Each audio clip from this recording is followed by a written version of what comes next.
I ended up doing a Verno. I actually watched pretty much all 3 cuts of this. I watched first the international English version, this first one. That one looks gorgeous on this disc. And then I watched the U.S. cut, which the image on that wasn't as good as the international version. Yeah. And then I watched the one that me and Fable were watching. And I just watched bits and pieces of the Italian one because I wanted to hear some of the voices, especially from some of the characters. I mean, I love Lamberto Bava. I mean, my first movie I did the show, Planet of the Vampires, was his movie. And going from that, you had Danger Diabolic, Hatchet for a Honeymoon, which I've seen. So many movies, Cannibal Holocaust, Tenebrae, A Blade in the Dark, that's coming out next month. Tenebrae? In a couple of weeks. Tenebrae is not him. He was associated with it. Yeah, he was. Lamberto, yeah. And then a bunch of other ones, but they've all been movies I've loved.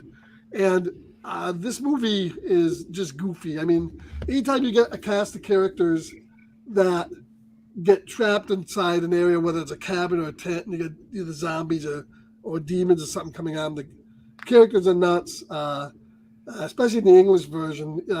Fable's right, the dubbing's off the wall on that one, and the other U.S. cut, especially with the pimp guy who's speaking extra jive in this movie. And I went back and listened to him in the Italian cut, and he ain't speaking the jive there. But he's probably dubbed it. I don't know, but who knows? He's definitely dubbed. But that was kind of cool. You had the Rick James girl there. You had those toughs there with the Italian Brendan Fraser. He was the Italian Nick Fury. You had all these guys in there that wannabes. The gore was over the top. I thought some of the set pieces were really good. I liked the 80s music, but I grew up during that time period. I do admit, though, that other than like White Wedding and a couple of the songs. I love White Wedding. I like White Wedding, but I'm saying that was one of the better ones. It's like they wanted an American soundtrack. They shoehorned it in here. Oh, definitely. And in fact, a couple of his movies, he does do that. Argento's a huge fan. But the main main soundtrack I loved once again. I'm just a sucker for those synth heavy Italian scores like this one and some of the other movies we saw. So I love this. I love the score. It's just goofy off the wall shit. I mean, the movie stuff, the gore, the kills, it's just kind of nuts. The ending is a little weak, I thought. All of a sudden, the credits just more or less rolled. I don't know. It's like the movie was kind of over with after they climbed out. I don't know. As you say, that's usually where the credits roll when the movie's over with. But no, I love the movie. I thought it was a great flick. Do I like Burial Ground better? Maybe a smidge, but not much. That's this was goofier, off the wall, was better written, had better characters in it. Smoking. Better gore in it. So I like it. Good movie. So whoever's going next. The white girl that's like going around like with the flashlight, and I thought she was a baddie you can't tell. It's like what is up with her? Yeah, I still don't know. She's like they put her as a baddie, but then she wasn't a baddie. No. The characters were good, but they were good in a stereotypical type of way. I got laughs from them, as opposed to them being real people. I mean, the guy who's going characters. The character. I like the guy. It's our 40th anniversary. Well, I got you. I took you out, and I just shut up. And all those guys. It was it was just nuts 70s talk, but I enjoyed it for what it was. It was just a fun movie, nothing taken seriously. Yeah, for sure. So Verno, my dude, you might have to run along. So no, I got her to sleep, man. It's funny. I'm looking at there's baby tears all over my shirt here. Fucking walk around. I'm like, oh my God. That was a lot of work. For real. Yeah. And if she wakes up, I'm just gonna put this. I'm gonna turn my headphones up, just pretend I don't hear her. No.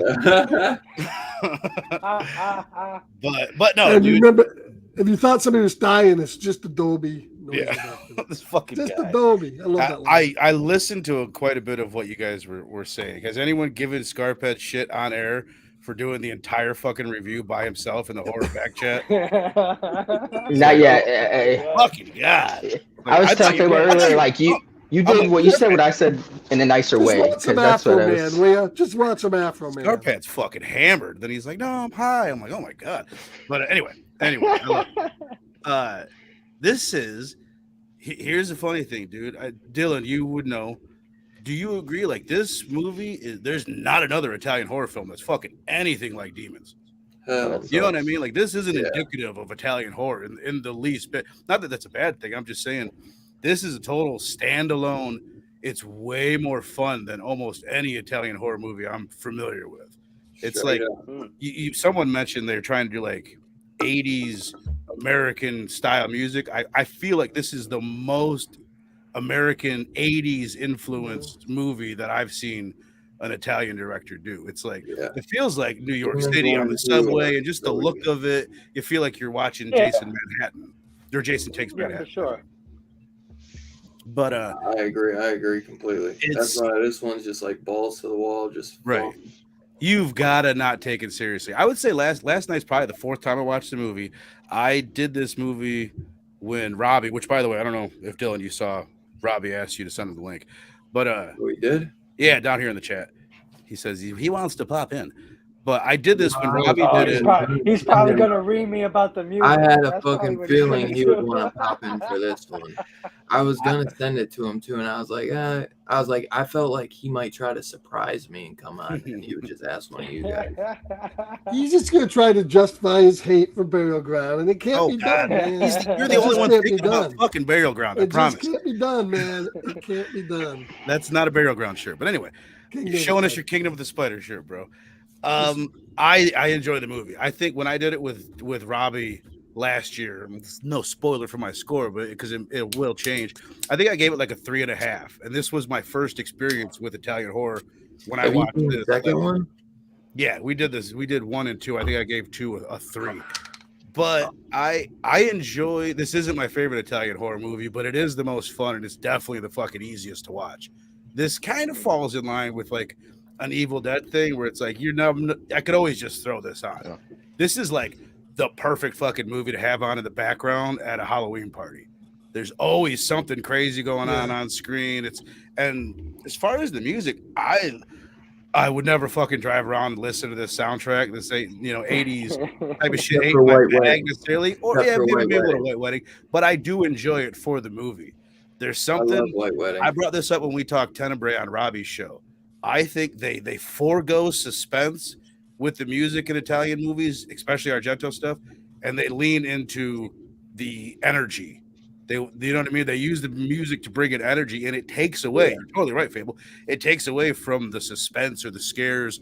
There's very little of that in this movie, but I love the way it's shot. This one's definitely more shot. Like a lot of Italian stuff is shot for scares. When this one is just more like fun.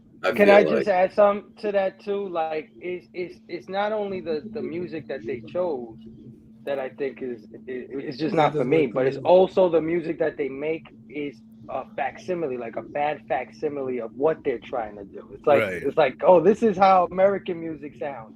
It sounds like this, you know. Can you make this for $20?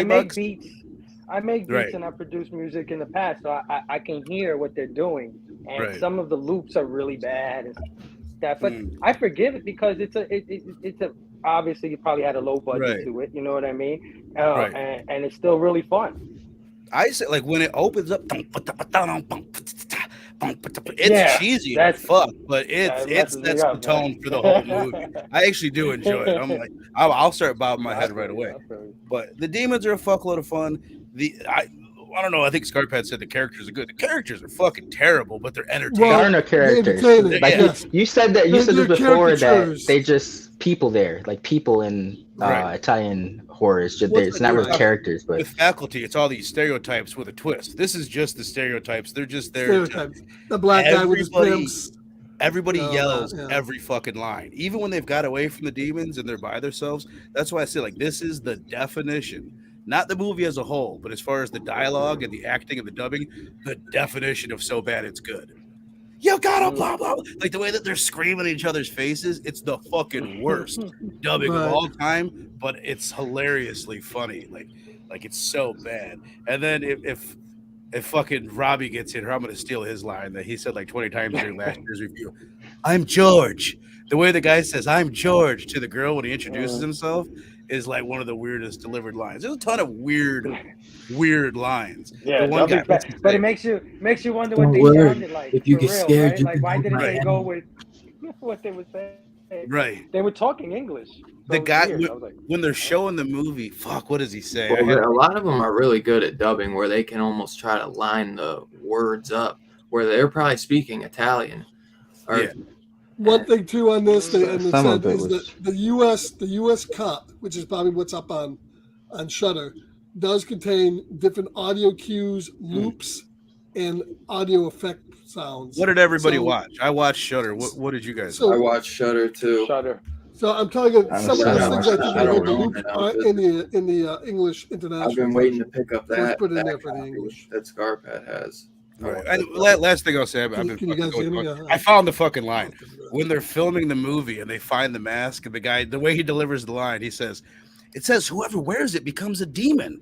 Yeah. And then they're like, "How do you know that?" And he says, "Because it says whoever wears it becomes a demon." Like, but I do enjoy the movie. Like it grows on me every time I watch it. But it's not my favorite fucking Italian movie, but it's maybe the fucking most rewatchable one and definitely the funnest. But I like it. Yeah, it's definitely it's one of my. It's not my favorite, but it's one of my favorites because of how rewatchable it is. It's like Demons 1 and 2 are two of the most rewatchable Italian horror movies for me. Just most accessible, where it's like you can throw them on at any time.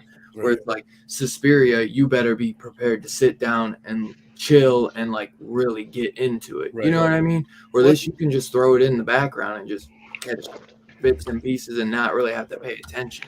Someone said in the chat, like, most Italian movies don't take much time setting up characters. Most of the Argento movies do take a little bit to get into. That's because that's what I was saying. I was like, this isn't like a lot of those movies that take Giallo. Yeah, it's not like that. But only certain ones, like, and even so, they do that thing that American horror movies do, where they open with something and then they go and pause, and then it's gonna slow down for a while and then get back into it. You know? Right, where most American like a slasher will start with a kill, then you get your fucking happy people, and then you kill them. Yeah, exactly. What up, Manny? But yeah, I think it's I honestly, dude, I might be one of the only people that might like Demons 2 a little more than the first Demons, but they're both very neck and neck. And it's just like, I love the set. I don't know, it's tough because I do love the movie theater setting. You know what they should have done for like fucking Demons 3? They should have had it at a drive-in. When he said Demons 3, the third part of what was supposed to be this trilogy wound up being the other Argento film that came out in '89, The Church. Oh, really? That's what it says in I didn't even know there was a movie that he did a movie called The Church. Yeah. But the first two are both Lamberto Bava. They're just produced by Argento. Well, but I think The Church is too. He's directed some. He already produced it. But I don't know. It was supposed to be 6 originally, then they shrunk them down. That's crazy. I'm curious what this dude. I'm curious. I'm always so curious what Link's gonna think. Yeah. My man. Get him up. I saved best for last. No, I would have been. I would have been for Verno, but my phone fucked up. Who's Alexa's at? Scarphead? Dylan's. Mine. I don't even know why I did that. Alexa, you bitch. But my Alexa just came on. God damn it. Yeah, you said it. Your Alexas are talking to each other. She's like, oh, am I? Yeah. So, hey Siri. Yeah, so I was thinking. Hey Siri, Alexa, shut up. I had a lot of fun with this movie. It was super fun. There's an energy to it that starts at the beginning that just never lets up. I know, but that didn't have any characters in it for the most part, but I didn't mind because the whole point of the movie is how are these people going to get out of this theater without getting massacred, while some of them do get slaughtered along the way in some inventive ways. I enjoyed the effects. The teeth, that was a good, we pointed that out earlier. That was a cool scene. That's a good one. I think it's like, even with the music, certain scenes, like the samurai thing, I think it does straddle the line of so bad it's good, because it's not masterful in any sort of sense, but I think it adds to the charm of this movie. It's just, even though it's cheesy, it's badass to see the dude on the fucking dirt bike towards the end fucking slashing the demons with the samurai sword. Those guys are like the Mandalorian totally crowd. Worked when he went berserk, and then like heavy metal kind of rock and roll came on, and I was like, okay. It fit perfectly at that point. Even with the subway scene, though, I was like, oh hell yeah, like, all right, this feels 80s. Like, even though it's a mimicry, that's what they're going for. Like, this is what was hot in the 80s right now, and it worked. I just thought it worked for me. I didn't mind it too much. I think it's so bad it's good quality added to its charm, and it had a great runtime. Movie starts with the bang, doesn't let up, and it's over. But it's an enjoyable ride. Oh yeah. By the way, I was just thinking, like, I think of that music not like as hip hop, but more of like 80s pop, like what would be like a Janet Jackson beat. Go listen to the Warriors opening song, and then listen to the opening song of this. Yeah, you see what I'm talking about. I think it's very 80s. I'm just saying it reminds me of like 80s pop music, which is hip hop influence, like Michael Jackson beat. Well, Janet no, they beat, had all of it. They had all of it. They had the 70s pop, they had the rock synth that was going on, they had 80s regular generic pop song kind of synth stuff going. They had all of it represented. I just felt like most fit, but except for that last part where he went samurai and went crazy on the bike, I thought that fit, because that was a high octane, high energy scene when he just starts going crazy, and that's the kind of music that it's frantic, you know what I mean? It's frenetic. So there was some I get what you mean. There was some jarring, like they cut to one scene where it's kind of like strings playing almost, but then they cut to another scene and it's fucking like electric guitar shit. So it was kind of jarring, but I thought it was just so bad. I was like, wow, I just thought that was such a weird cut. Yeah. But I think Coke paid for some of that movie because they kept on putting Coke promos in the whole fucking movie. Yeah, they did. But plus I'm glad to see that your average butch girl in the 70s and 80s didn't mind you coming after her. She wasn't butch. She just had short hair. Her rack with a blade there. No problem with that. You thought she was butch? I thought the one guy that was doing the razor blade, he came off as like playing a bi character, I'll say, because then he started playing with the nipples. The one dickhead starts yelling at him. He's like, "Oh, you go, big boy." Yeah. He's razor and one nipples. One of them was Italian Brendan Fraser, the other one was Italian. Some of those they're very archetypal. Those guys, they even the other guys, like the old dude there with the blind guy. I don't know if he was he. So it almost seems to me though that he was kind of like important in this movie, but they cut out his backstory. There's a thing that you know what I mean? Somebody said it somewhere. Argento, Robbie, you'll know, dude. Doesn't he have the only one that knows what's going on in the beginning? He knows about the mask. He tells his daughter, "Don't put one of those on." He senses it. Oh yeah. I mean, isn't there something where there's like a running joke between Argento and like Fulci with blind guys? They always put. Yeah. Argento's got a bunch of blind men in a bunch of his movies. But I bet he was going to be more important. In his last movie, fucking Dark Glasses. Right. Yeah, well, there's this whole idea in Italian cinema and Italian culture about the importance of eyes, right? So like there's a big deal there, and like a blind character in some of these films represents someone who has lost some kind of aspect of themselves, almost in a way, right? Like even on a spiritual kind of level or something. What is up, everybody? Station. Sorry to crash the party. I had a feeling you would want to jump in for this one. I'm just really glad that my Alexa devices have different names attached to them, because otherwise my Alexa would be crazy. Alexa, set an alarm, please. No, I just wanted to pop in and be like, I fucking love this movie. It's great. I love you guys. I miss you.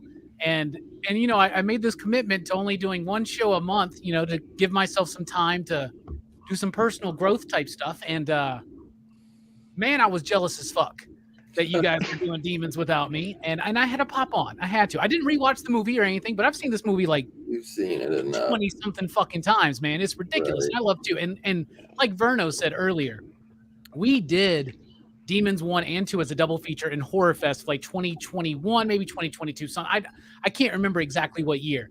And I remember that day because everybody had something going on and they had to drop out. And it was just going to be me and Jelani. And I was like, oh man, I'm freaking out, right? So I messaged Verno because at the time I know he was in between jobs. And I was like, hey man, can you do me a favor?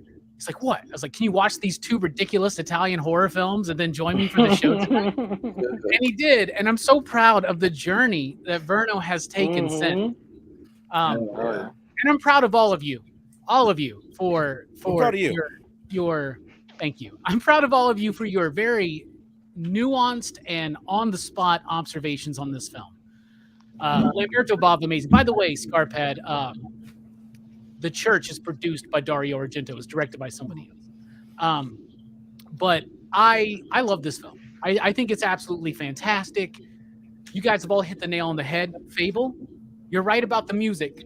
Okay, I'm not going to weird stretch on you about that, right? I mean, if Goblin did the soundtrack, you would talk about it, have a problem. Masterpiece. Yeah, but no, this movie's fucking great. And the second one's good too. It's not as good, but I think it's the movie that Evil Dead Rise wanted to be and could have been if it really would have had the balls. And I know that Evil Dead Rise comes across as if it has balls, but it doesn't. Because all the boundaries that it crosses have already been crossed. You know what I'm saying?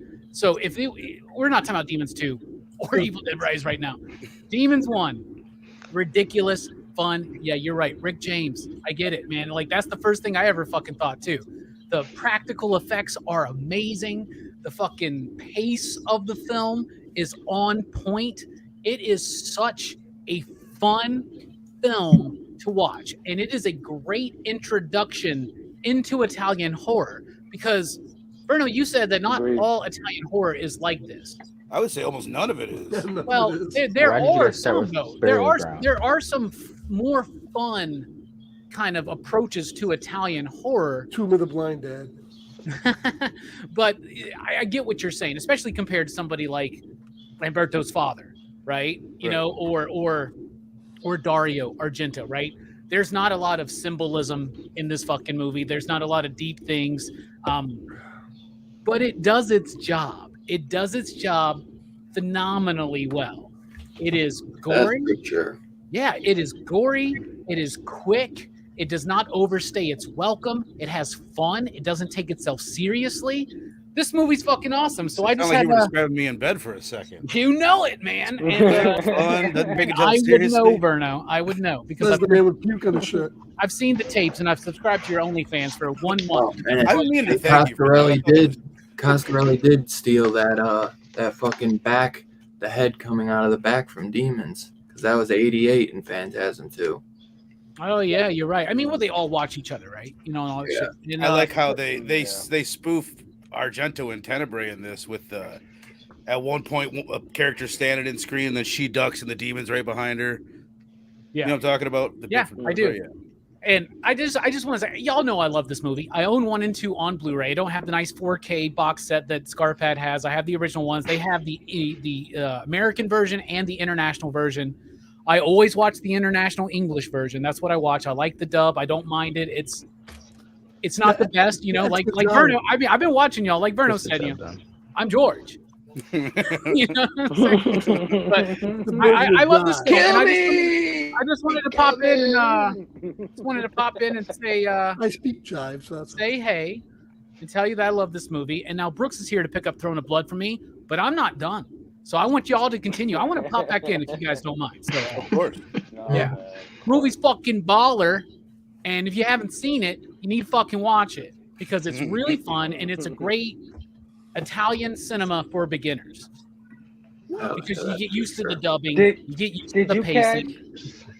Did you catch the homage that I didn't know was an homage until I watched it this time from Night of the Demons? Remember Night of the Demons when the girl was in the bathroom and she puts the lipstick on, she puts it in her tit and shit. In this That movie, girl they is had a Linnea punk chick. Quigley, my friend. Give her some respect, okay? Linnea. Well, they had a girl in this movie. She looked just like Linnea a little bit, and she was in the bathroom doing the lipstick thing. So when I saw that, I was like, "Did Night of the Demons pay homage to Demons?" That's right. Okay. dope, Yeah. you know This what I came mean? first, right? Yeah. How about the title? How about the fact that nobody had taken the title Demons? You know what I mean? It's like, fuck, it's such a great title. I was thinking that there's a witches, there's a John Carpenter's vampires. It's like how did any of these titles make it all the way to the 80s without being taken? Seriously. What was Demon Wind? Yeah, but it's not just the simplicity. Demon Wind. Yeah, a sequel to Demon Wind. What is? They're supposed to be doing a sequel to Demon Wind. Oh, really? Yeah. It's a long time coming. Mutilator is supposed to be getting a sequel as well. Really? Demon Wind? Did you say Demon Wind? Like a demon farting and shit? Demon Wind. Demon Wind. Beware that Demon Wind. I actually hear good things about that one. I've never seen it though. I hear it cuts pretty well. That was terrible. I give it. Anyways. It's fitting. It's so bad it's good. It's fitting. So you guys have a favorite scene? Yeah, we could definitely do a favorite like kill or gore or like practical. Right. I guess I'll kick it off. I would definitely say it's close, man, because there's so many good ones. This isn't my favorite one, but I always heard that this was such a hard scene to do when she's like rips the blind guy's eyes out. But they actually had like a real guy and a prosthetic over him, and she had like real fake nails, and she's like, I had to be so careful because if I went too deep, I would really hit his real eyes. And I was like, oh my God, could you imagine like the guy like being scared that his fucking eyes are gonna really get ripped out? But I definitely would have to just go back to the head coming out of like the demon actually coming out of the chick's back. I just fucking love that scene. I love it in Phantasm 2, and I love it in this because this one, Phantasm 2, it's just like the tall man's like weird little Freddy version looking head. Like if you see the baby version of Freddy in what is that, Nightmare 5 or something. You guys remember what I'm talking about? Freddy? Mm-hmm. That's what they do with the Phantasm, where it looks like a toddler version face of the tall man. But this was like a fucking demon being born out of her back, and then the whole thing comes out. I fucking love that scene. They do that scene again in Demons 2 too. They do the exact same bit. Yeah, it's badass then too, though. So. I love that scene though, man. That's a good one. But of course the face bursting too in the bathroom. She's like, oh my God! It's like, you imagine like her face just burst, bro. Oh my God! Yeah, it's like one of those fucking like 90s like oxy. What was the shit with the pads that everybody wore? Those oxy pads. God, they used to be so terrible for you, but I did. Yeah. Just burn it all off. Dry you out. Yeah. Hey, every once in a while, we need to have an astringent applied to our face. Okay, every once in a while, but not every fucking day. Yeah. No. I was hitting that shit hard in the 90s. Yeah, I don't. Are you gonna be here for a bit, Robbie? Or are you gonna dip in a second? Because if you're gonna dip in a second, you can go first on your. No, I want to be favorite like gore scene. I want to be here for this, brother. Trust me. All right. Oh, nice. Okay. Well, who wants to kick it off with favorite gore scene then? After me, Fable, Robbie. Fable, you go ahead. My favorite. It could be scene. It doesn't have to be like a kill, or just whatever your favorite scene. No, but it's both kind of. I did enjoy when the couple was getting choked out while they were kissing, and their faces were getting mashed up together, and it was just looking crazy. And the demon lady, she was like, just choking them out, and they're just getting smashed up, because it was like so fitting for them, because they couldn't bother to stop kissing when everything was going down. Remember the girl like tried to run away, and he was like, "Nah, get back over here." She was like, "Okay." She was a looker. He just got away. Then She was they a come hottie. back to them, and she's like choking them out. I'm like, yeah, they deserve that. You never know when you're gonna get a second chance or not. You know what you get leaving your poor blind dad. That's right. Yeah. That's why he thought like it was his wife at first because she was cheating on him. Yeah, But then it's his daughter. Yeah. I could have sworn it was his niece, but maybe I thought it was like a caretaker. Well, no, I'm he not gonna lie, I said, guess. he said he calls her his daughter when she's okay. dead. I missed Yeah. it. How about that guy? How Bro, better looking she is than the guy that's making out with her? Oh my God, so much better. That guy was they just found him in the back there. Literally. For We need real. to make out with this gorgeous chick. He was balding and everything, man. He was like 40 and she was like 20. That scene where that chick's screaming in the back of the screen for like fucking 10 minutes, man. It's going on. And that leads to my best line in the movie when the guy goes, she's going, somebody's getting killed. It's the Dolby Cinema. Yeah. I'll be honest, I did rewind it just to make sure that's what he said. I'm like, did this fucker just say Dolby? Yeah. I was like, And then it was confirmed in the chat 3 times. Oh, I loved it. That was my favorite line in the movie. But that girl went on forever screaming, man, and she was just standing. That went on a little long. She had some gnarly these nail marks on her Did neck. you notice in the movie, as bad as the demons got these people, once they got clawed or whatever, the people made it worse. They were all digging in it, and it's like somebody rips you open, and you go in and go. Ah! Hey, Kind of like the Deadites and Evil Dead because they're possessed. Yeah. That's a good one, though, Scarphead. Vern, what's your favorite? Oh God, there's a few that I want to say. My favorite bit is when it's the silliest goddamn bit, and it's so telegraphed, but it's so funny. It's when the cute couple, where the guy is prettier than the girl, and they're crawling through the vents. There's something behind us. It's scraping. He's like, "You get in front." The pond. Oh no, it's in front of us. That's impossible. And then it turns out that it's her. She's the demon. It turns around and gets his ass. That, and then the other one is just a visual thing. It's the thumbnail. Like that fucking look of the demons coming up out of that tunnel with the light behind them. glowing eyes. Yeah. Like the fog. Yeah. Dude, It's and one their of my eyes, favorite. the green, the blue smoke. Like a fog my vibes. God, that looks so fucking good. That's what used to scare me about Salem's Lot. Salem's Lot used that gimmick too with the light up eyes, and that's what scared me to death. And that, Oh, and dude, that Salem's Lot thing, you know. was so scary when I was a kid, man. My favorite bit out of the whole thing is the initial transformation, man. Seeing like the teeth fall out and all that shit, dude. Like that still is something that is so gnarly and unnerving to me, bro. Like, love it. The nails, the teeth, the eyes, just the look of the demons. Like, it's insane, this fucking movie. Like, I love it. Like, because once it happens, it's just like, fuck it. Let's just go crazy. And they do the same thing in part 2. And part 2 has even some better transformations. And I also love the bit when the little demon comes up at the end, because you're just like, what the fuck is this? Like, what? Why? But why? Because it's Italian. It doesn't matter why. It just happens. Yeah. Steph, did you go? No, Robbie jumped over me, but I like the part where he ripped the neck open. Oh, or at the very beginning. There's so many great scenes, but not to copy off anyone else. Posted before that and shit. That was the husband, yeah. Fucking hookers. You can spot them from a mile away. That was that guy. That's one of my favorite things in general. Like, he's like both hands too. Right. Helping along. I love when things are pulsing in practical effects. When you can see something like doing that. It's a great bit, dude. Or when the one girl is like screaming behind the screen and she falls down and then he's like, look at her fucking nails, and then you just see the nails like slowly like great out like. I love the guy, the black dude right before that. Hey, get away from her! That's my friend. Like, as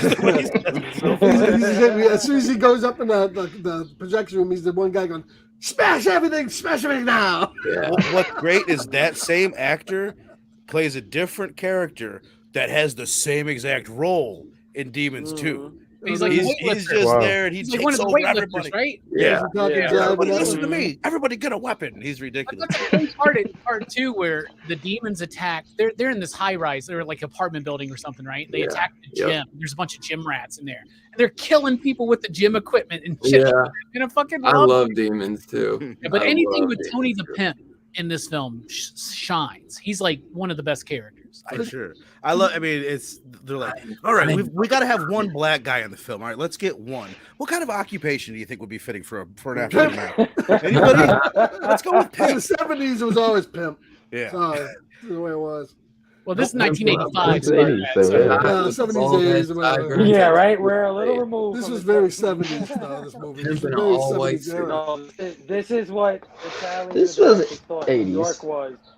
Yeah, they were like, okay, we gotta Right. have Oh, the pimp, Right. Definitely, without a doubt. the music. You know, I want to know how much of it is that where it's just like, oh, let's mimic 80s movies, or was Italian youth at that time, how much were they mimicking American culture? Dude, How I mean, accurate all those kids was that in subway? are blowing coke look like Billy. Well, it's more for the Americans, though, because if you watch the Italian, That was a good it scene where they were down quite a bit. sniffing coke out of the coke can with a straw. That was pretty funny. That was so on the nose, literally. Yeah. on and in. One thing about Italian You cinema better is that scrape up every fucking gram. Italian cinema goes through these waves. It goes up and down, right? And what happens is there's a big renaissance or a big revival of something in American cinema. Like, for instance, the Western, right? Right. Then the Italians go, let's fucking do that, right? And then they jump in on it, right? And then it dies out. They overdo it, and the Western dies, right? And then the zombie film comes out, Dawn of the Dead. In Italian copyright laws, Lucio Fulci was able to make a sequel to Zombie, which is the Italian movie Dawn of the Dead, Dario Argento, George Romero.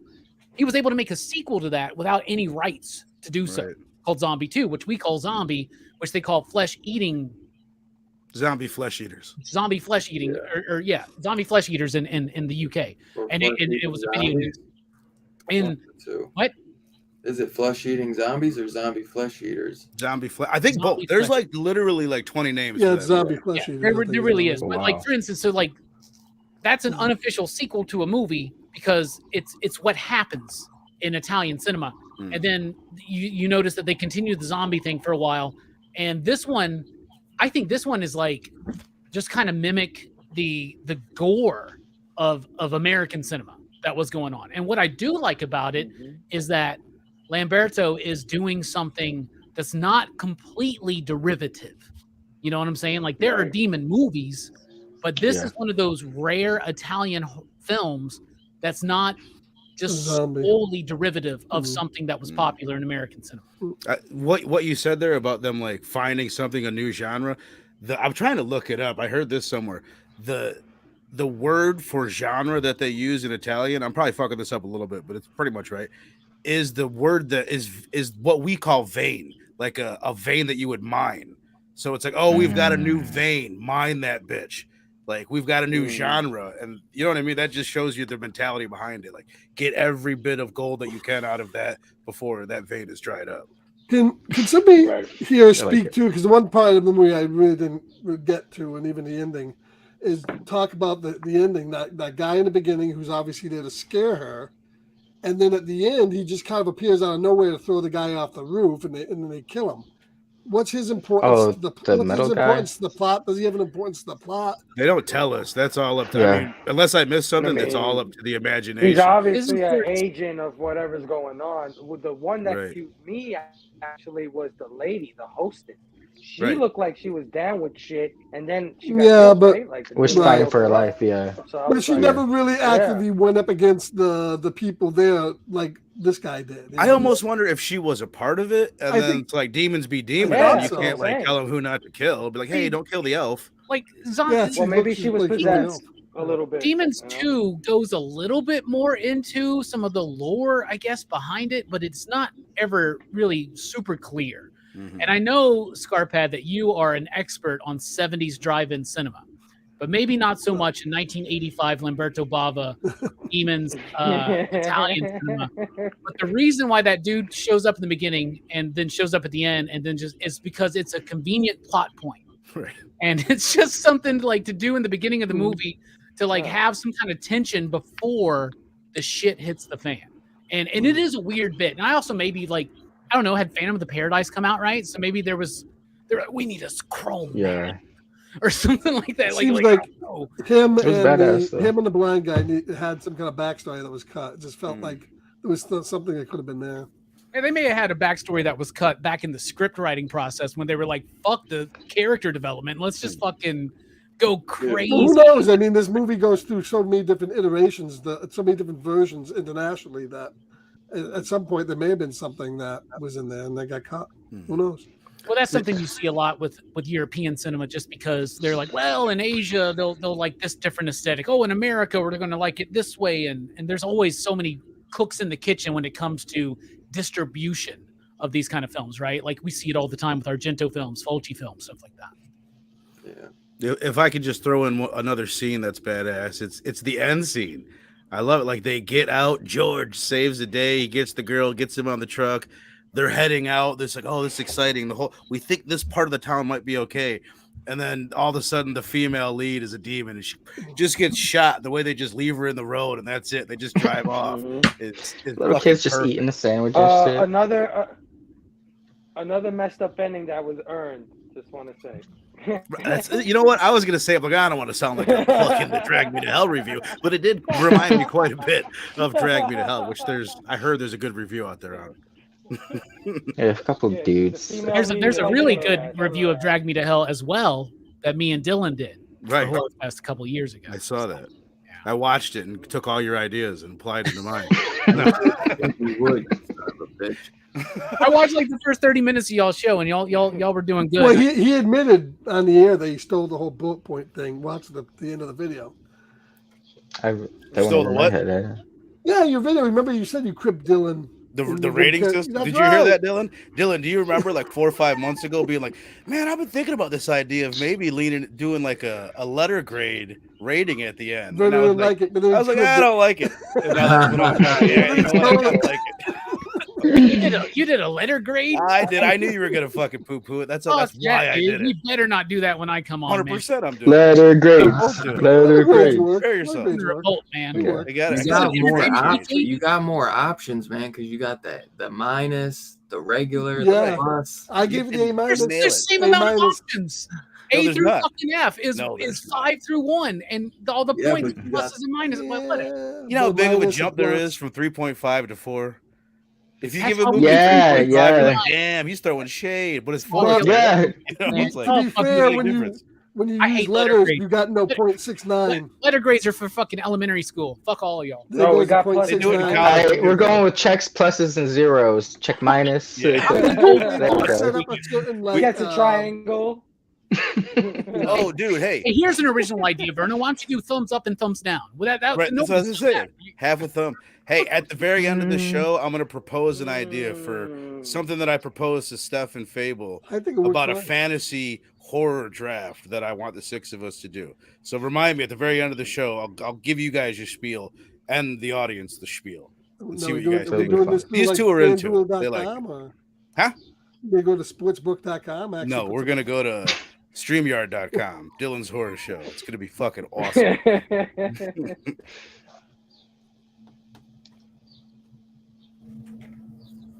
Oh boy, that's a long pause.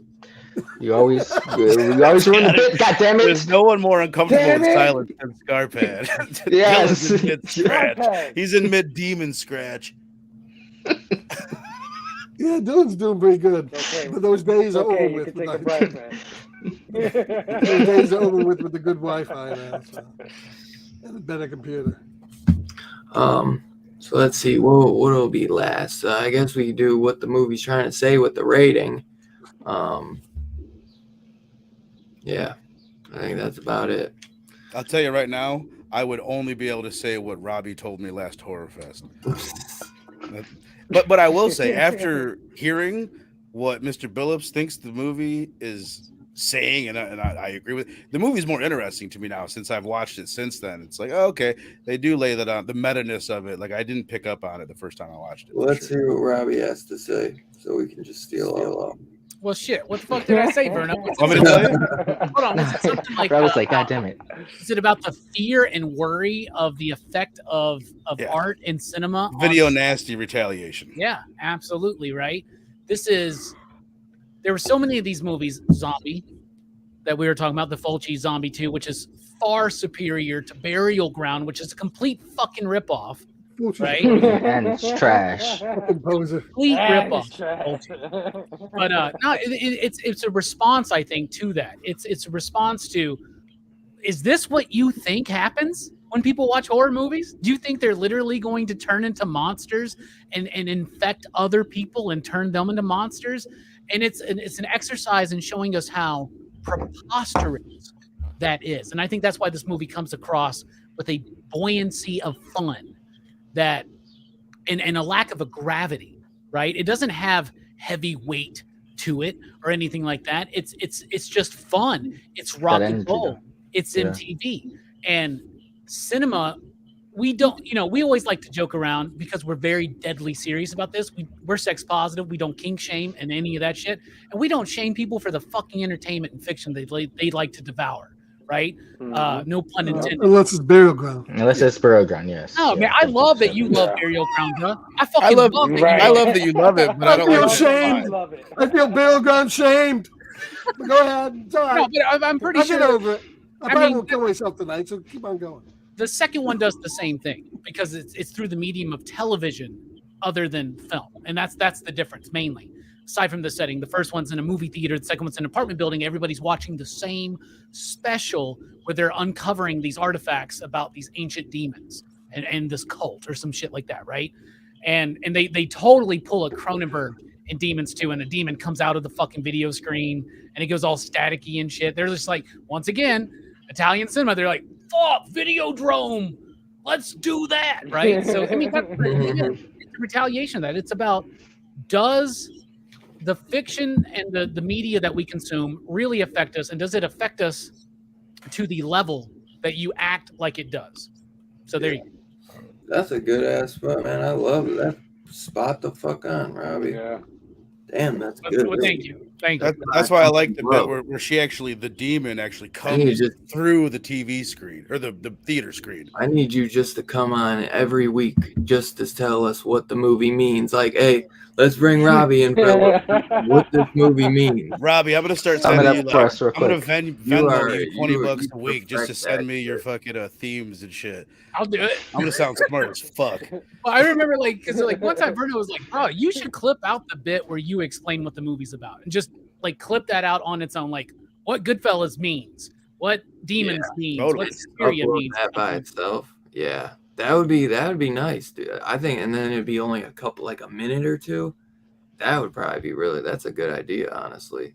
Yeah, maybe.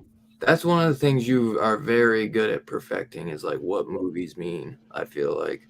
Well, thank you. Thank you. I like taking the message out of story and applying it to my life. That's why we are the Pop Culture Philosophers. Mm-hmm. We just had our first movie review hit past 100,000 views, everybody. So thank you. Thank you, PCP Army, and thank you, Jean-Claude Van Damme. Van Damme November coming soon. I hope. Which one was it? Which Van Damme? Cyborg of all. Fable was on it. Cyborg. That's awesome, man. I wish I'd been on it. You gotta do Universal Soldier. I can't remember. I wanted to be on that show, and I think it should have been on it, bro. 100K and growing, man. Right. Good for you. So, what's your rating on Demons, brother? I'll give it a 4. It's not a perfect film, but for what it's trying to do, it does it. It does it exceptionally well. Practical effects that are to die for. A great, fun romp. A really cool theme put into it. And yeah, even though it's cheesy in parts, I like the music. It's not a perfect film, but for the most part, they scratched every itch that I want to scratch. And I think I gave it the same thing last time. It's an enthusiastic 4 though. Like it's a 4. Like I gave Iron Man a 4, right? Because it wasn't perfect. It had a weak third act. The first Iron Man film with Robert Downey Jr., right? Jon Favreau. We can all admit that. I can look at this critically and score it less, but I'm going to look at it realistically as a cinema fan, as a horror fan, as an Italian horror fan, and be like, this movie had a point, and it, for the most part, did what it was trying to do. The dubbing could be better, and the music could be a little bit better in times. And y'all are right. Billy Idol's the fucking top gear there. They spent like half the budget on that, I'm sure. I don't know. Maybe in Italy you can just use whatever fucking music you want. I don't know. Probably not. 4 out of 5 slips. Dude, 100%. If the dubbing was better, that would be a B, Verno.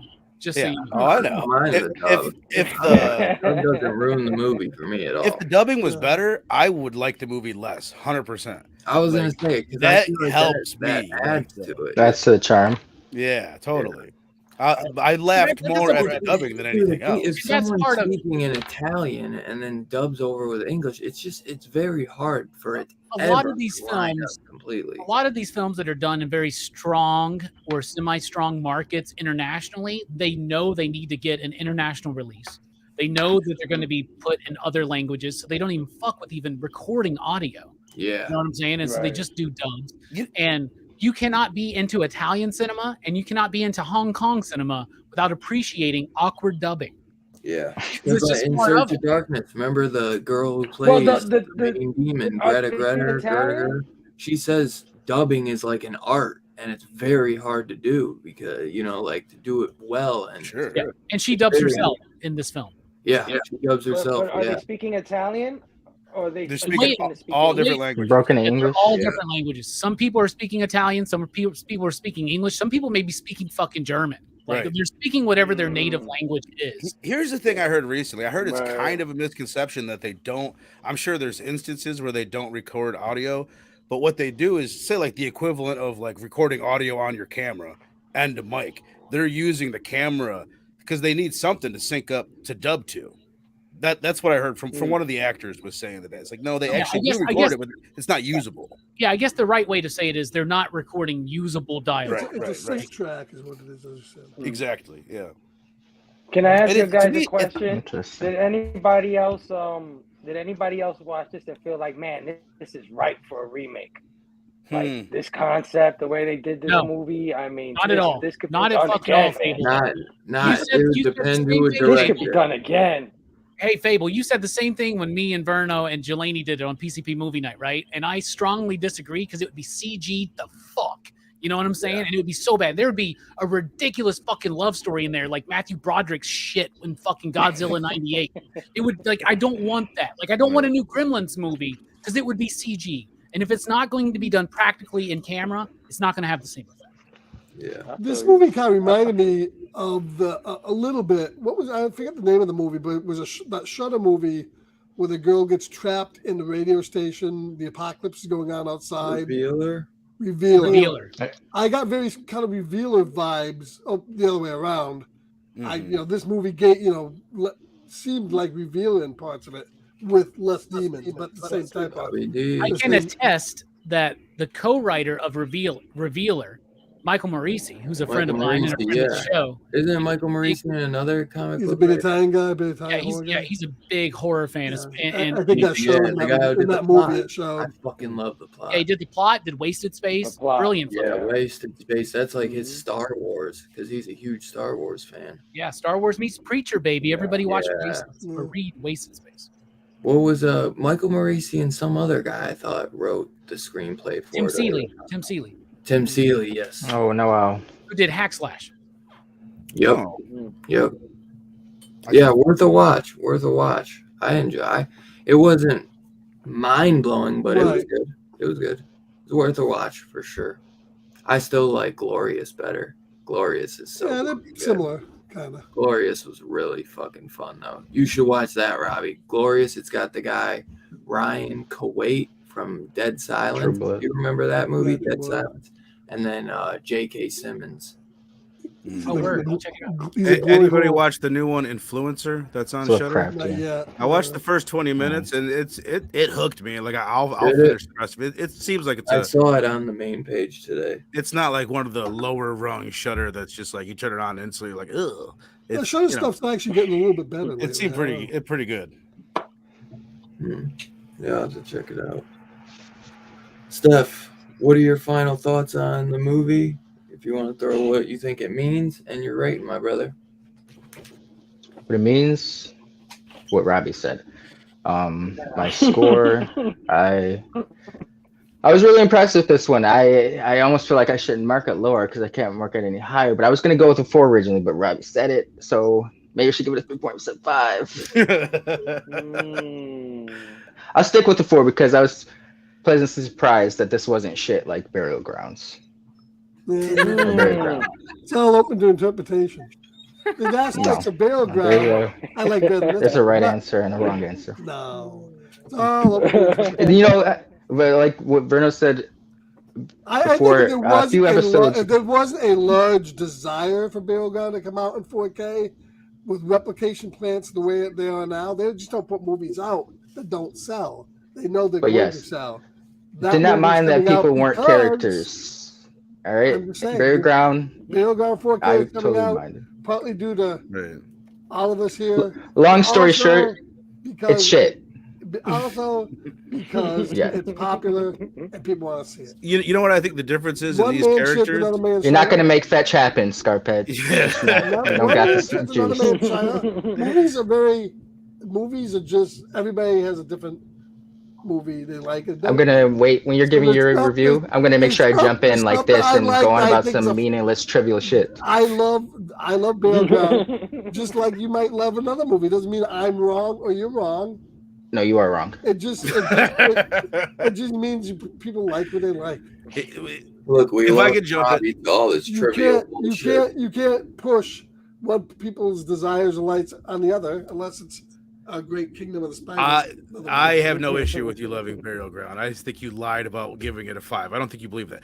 Well, you know what I think is different about these characters is that you can at least like you look at it and be like, oh, that's the cute couple. Okay, that's the ones on a double date. That's the pimp. Everybody, like they are their archetype. It's no confusing it. Burial Ground was just a bunch of people saying lines. There was no thought put into like, oh, let's make. Yeah, the characters were not as good as this movie. Right, exactly. I do like the zombie design, the waves of the zombies, the attacks, in the house and stuff like that. There's reasons why I gave it with the book. No, if that girl would have got her nipple cut off by a razor. That's right.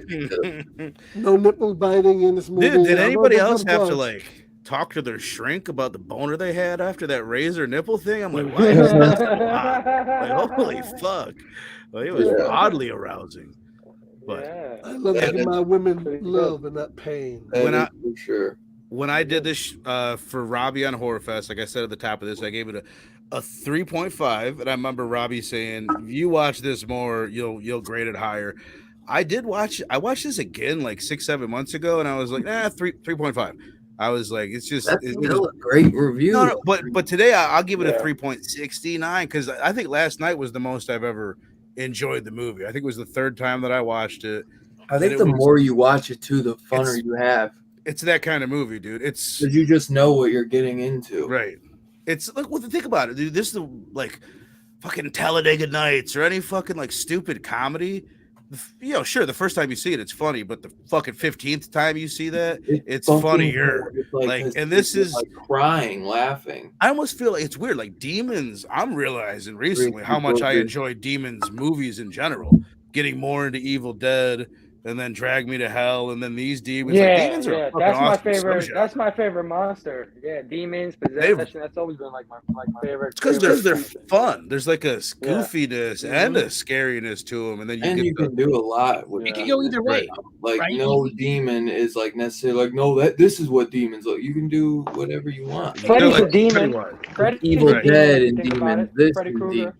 Yeah, and you can do this whole thing where like you can do a somber, religious, grounded approach to a demon story, like something like The Exorcist or something like that. Right. You can do balls to the wall fun like this one.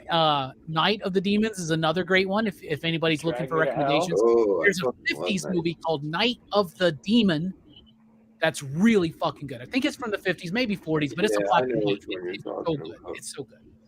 Hell yeah. Just as I said, I want to redo Night of the Demons with these guys.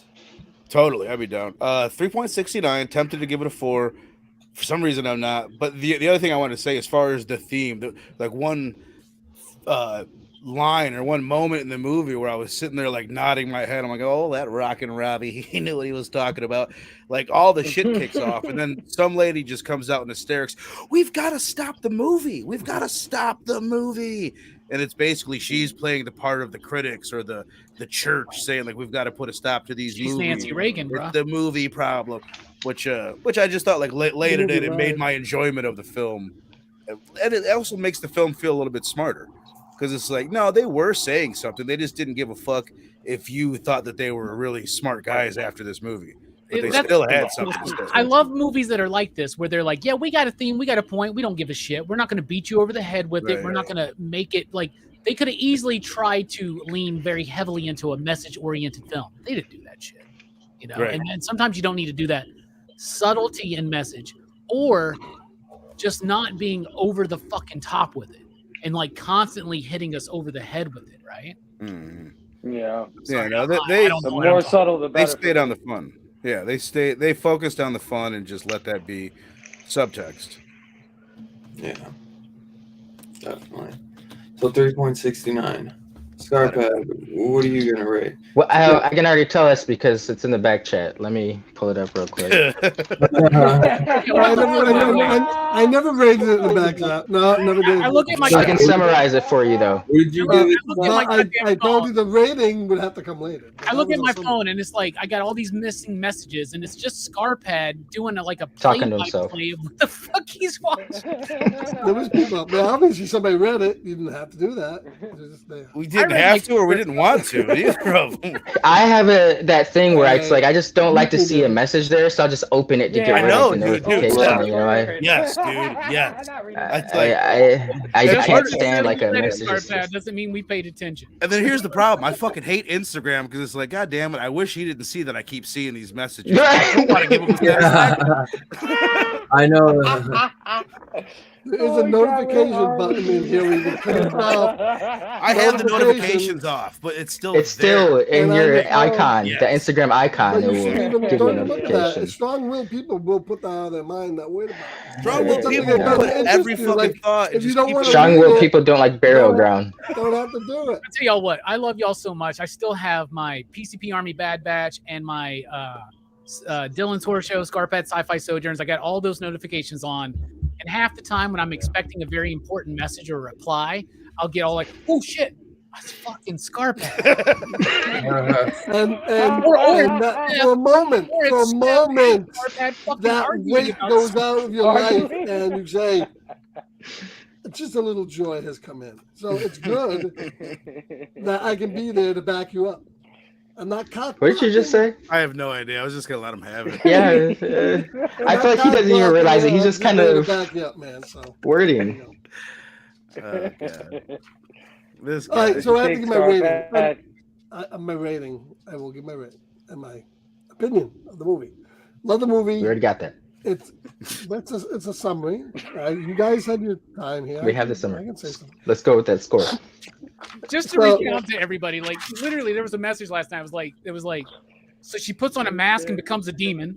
The bleeding won't stop.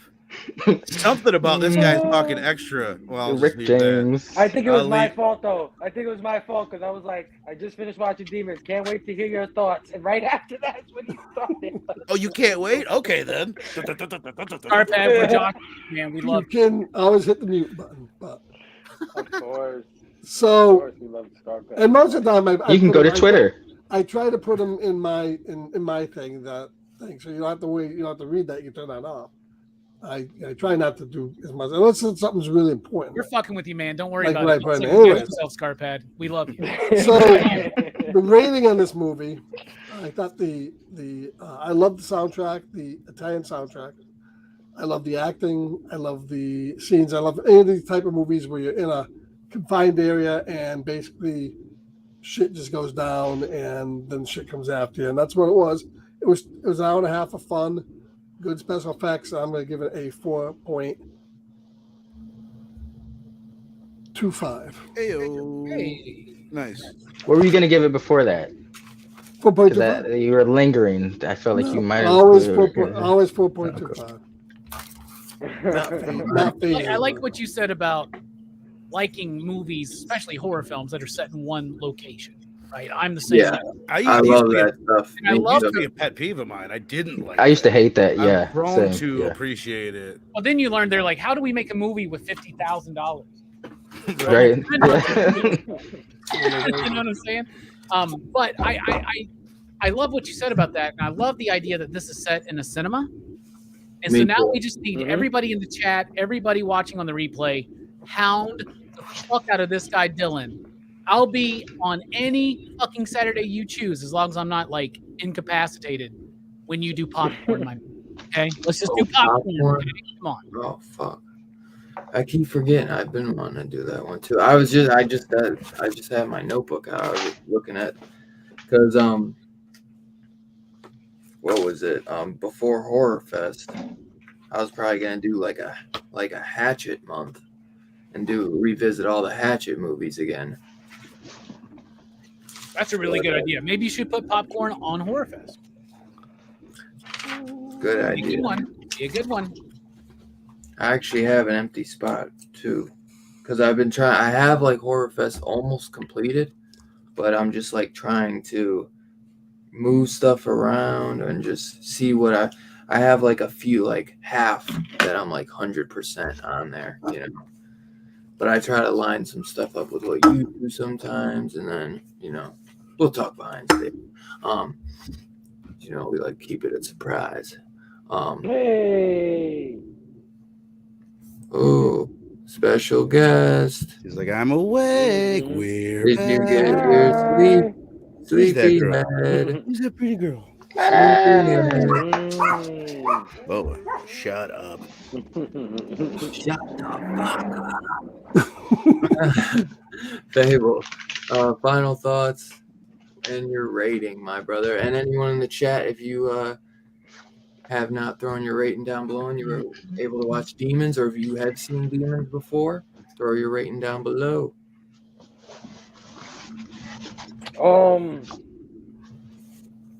I enjoyed this movie a lot. Like I said, I love the concept of it. I love some of the imagery. Some of it is damn right iconic, right? The light up eye demons and stuff coming down the stairs and everything.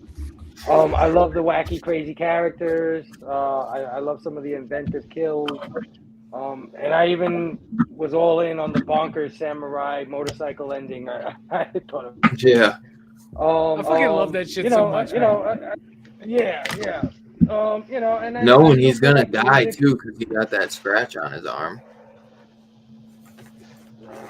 I still feel like the music detracts from it. The dubbing does too in a lot of ways, and but it's such a fun, wacky movie that I forgive anything. Plus, the time it was made in, you got to give some of this stuff concession. It's not gonna look super real, no matter how realistic it looked. Plus, we got these great TVs. Like the TV show, all the flaws. Back then, you didn't see all the line between the prosthetic details and the face, and and all that stuff. So you got to forgive some of that stuff. So I do in a lot of ways. So I line up with Verno. Verno said he originally gave this a 3.5. I'm gonna say this is a 3.5 for me, but I'm gonna say 3.69 because Verno also said that most watching it on this review, and I gotta say the same thing. This is the most enjoyed I have on watching this. So it's probably like my fifth, maybe sixth time. And I enjoyed it the most on this watch. So yeah, 3.69 for Demons. If I keep it 100, there is part of me, as all you guys are going, it's like, I don't know, man, it might be a 4 because I really had fun with it last night. As far as just how much I had fun, how much fun last night, but I think I kept comparing it to Burial Ground, so that's a big, or even that's a drastic change. The last Italian film I think we watched was Black Cat. And that's, you know what I mean? This is much more like... we haven't watched, like... I feel bad for Stefan Fable because there's some great Italian cinema out there, and we haven't covered the ones with them that are some of the best. Well, that's why I wanted to do this one. Hell yeah. No, I think this was a good... banger for them. This was a great choice. We'll make sure that we bring you on for... At PCP, we're doing opera for Horror Fest, so we'll make sure we do it with you guys. Yeah, the 4K cover for Burial Ground is kicking, isn't it? Yeah, that's about the only good thing about that movie is the cover. I mean, I like seeing titties in the movie, but that's about it.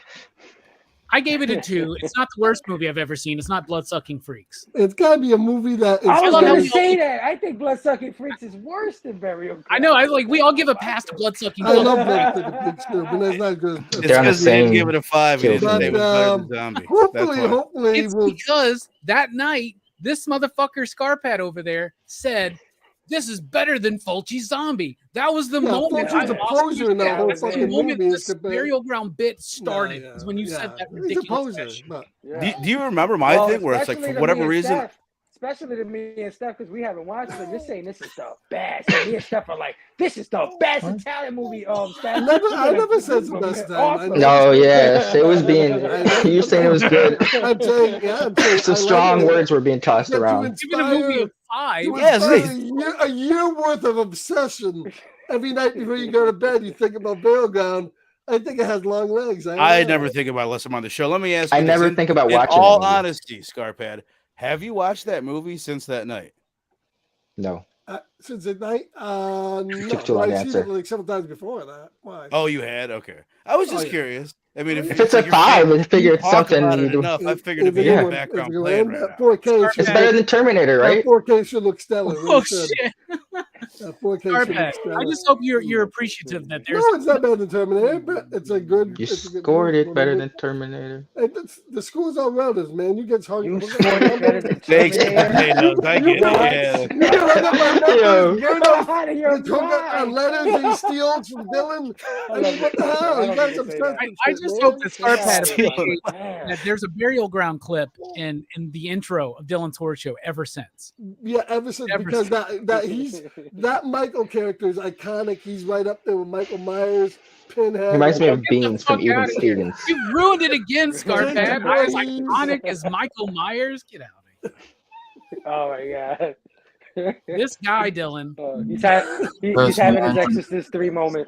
And hopefully now, I'm even saying though that maybe the upcoming movie that's coming out, Street Trash, that might come close to the upsetting Burial Ground for me. But that is a good movie. That's one of the worst movies I've ever seen. Just so y'all know, I've seen Street Trash.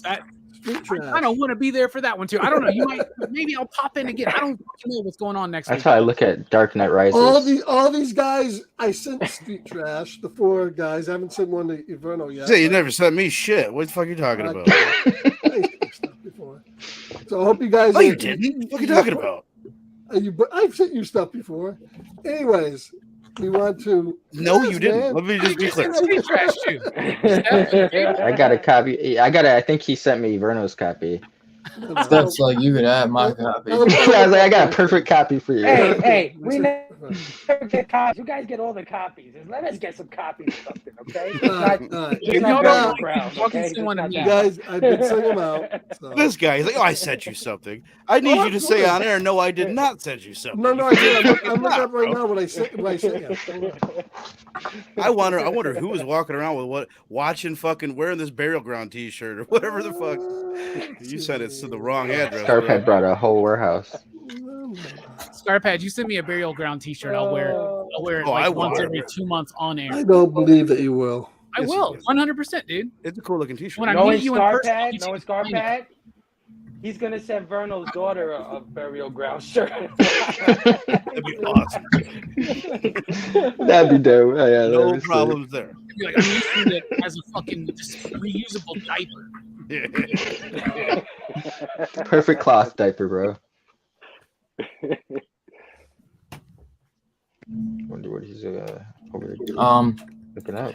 So for my rating, I will go a 4 because I think this movie is a hell of a fun time as well. It's one of my probably top 5, top 10 favorite Italian horror movies for sure. It's just the most accessible, super fun to watch, and just one you can throw on in the background and just, have a blast with and do whatever you need to do. It's not one you have to be totally, fully immersed in. But it's a fucking blast for me. I love Demons 1 and 2. Great double feature.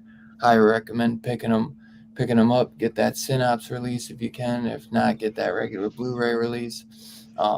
definitely worth owning in the collection. I mean, you got two heavy hitters, Lamberto Bava and Argento, collabing to do these two really fucking awesome, fun, unique horror movies back in the 80s. So yeah, I give it a 4 out of 5. 4 out of 5 all day. Fuck you. All day. And Fable, you can be jealous as much as you want of Scarpad sending me shit, but remind you, he sent me Burial Ground. Okay, sent me Burial Ground. Okay, that's all I'm saying. Oh wait till show and tell, Robbie. I got one for you too. Wow. Oh, hey, Scarpad did send you that iconic Transformers.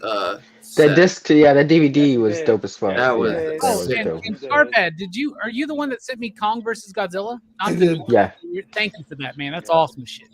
Yeah. That one's good. I'm still waiting on like a 28 Days Later transforming DVD case or some shit like that. Like something I actually, everyone's gotten something they appreciate. I get the send it to link, please. Get him Logan. No, I'm just kidding. You're Garland. That the claws come out. Okay, I've given. You're a Garland fan, right? I've given Steph a tablet. Yeah. He's got a tablet. Not this Monday. But now he can read Now he can read all his digital. He's got a tablet. I got him a Street Trash, and I think I got him. I do. The movies are questionable, but except for the Austin Powers, but the tablet I do. The Austin Powers too. I'll take any movie you want to give me. I'll send you my copy of Street Trash. As Back to Evil has said in the past, now you get a whole bunch of nothing. Scarpad is a dope friend. Of course. Thank you. It's all right. I never asked. Steph, you're a Garland fan. Got it right. He did Ex Machina, right? Yes. Yeah. Not this Monday, but the following Monday, we're doing Ex Machina for choice. Mike's pick. You are, dude? Hell yeah. That's awesome. Whose choice? I love Mike's pick. Mike. Nice, dude. That's Mike's cool. been trying to get me to watch this movie since it first came out. That was a movie that I was going to ask you guys if you consider that, like, Dylan, is that a movie? I mean, obviously you're not going to do it anytime soon. Robbie's doing it. But I'm just curious, like, would you do that on horror? Or I'm not horror. I would do that on a horror show. I think so too. It's I've never seen it. It's a sci-fi horror. I've never seen it, so don't go too far. Okay. Right. Mike's been trying to get me to watch this movie. Let me tell y'all something about this Ex Machina pick, right? So we did a fucking horror fest poll or something, and it was Green Room versus something else. I don't remember what it was. I think it was Sleepaway Camp. Green Room was good. Green Room versus Sleepaway Camp, and it was one vote.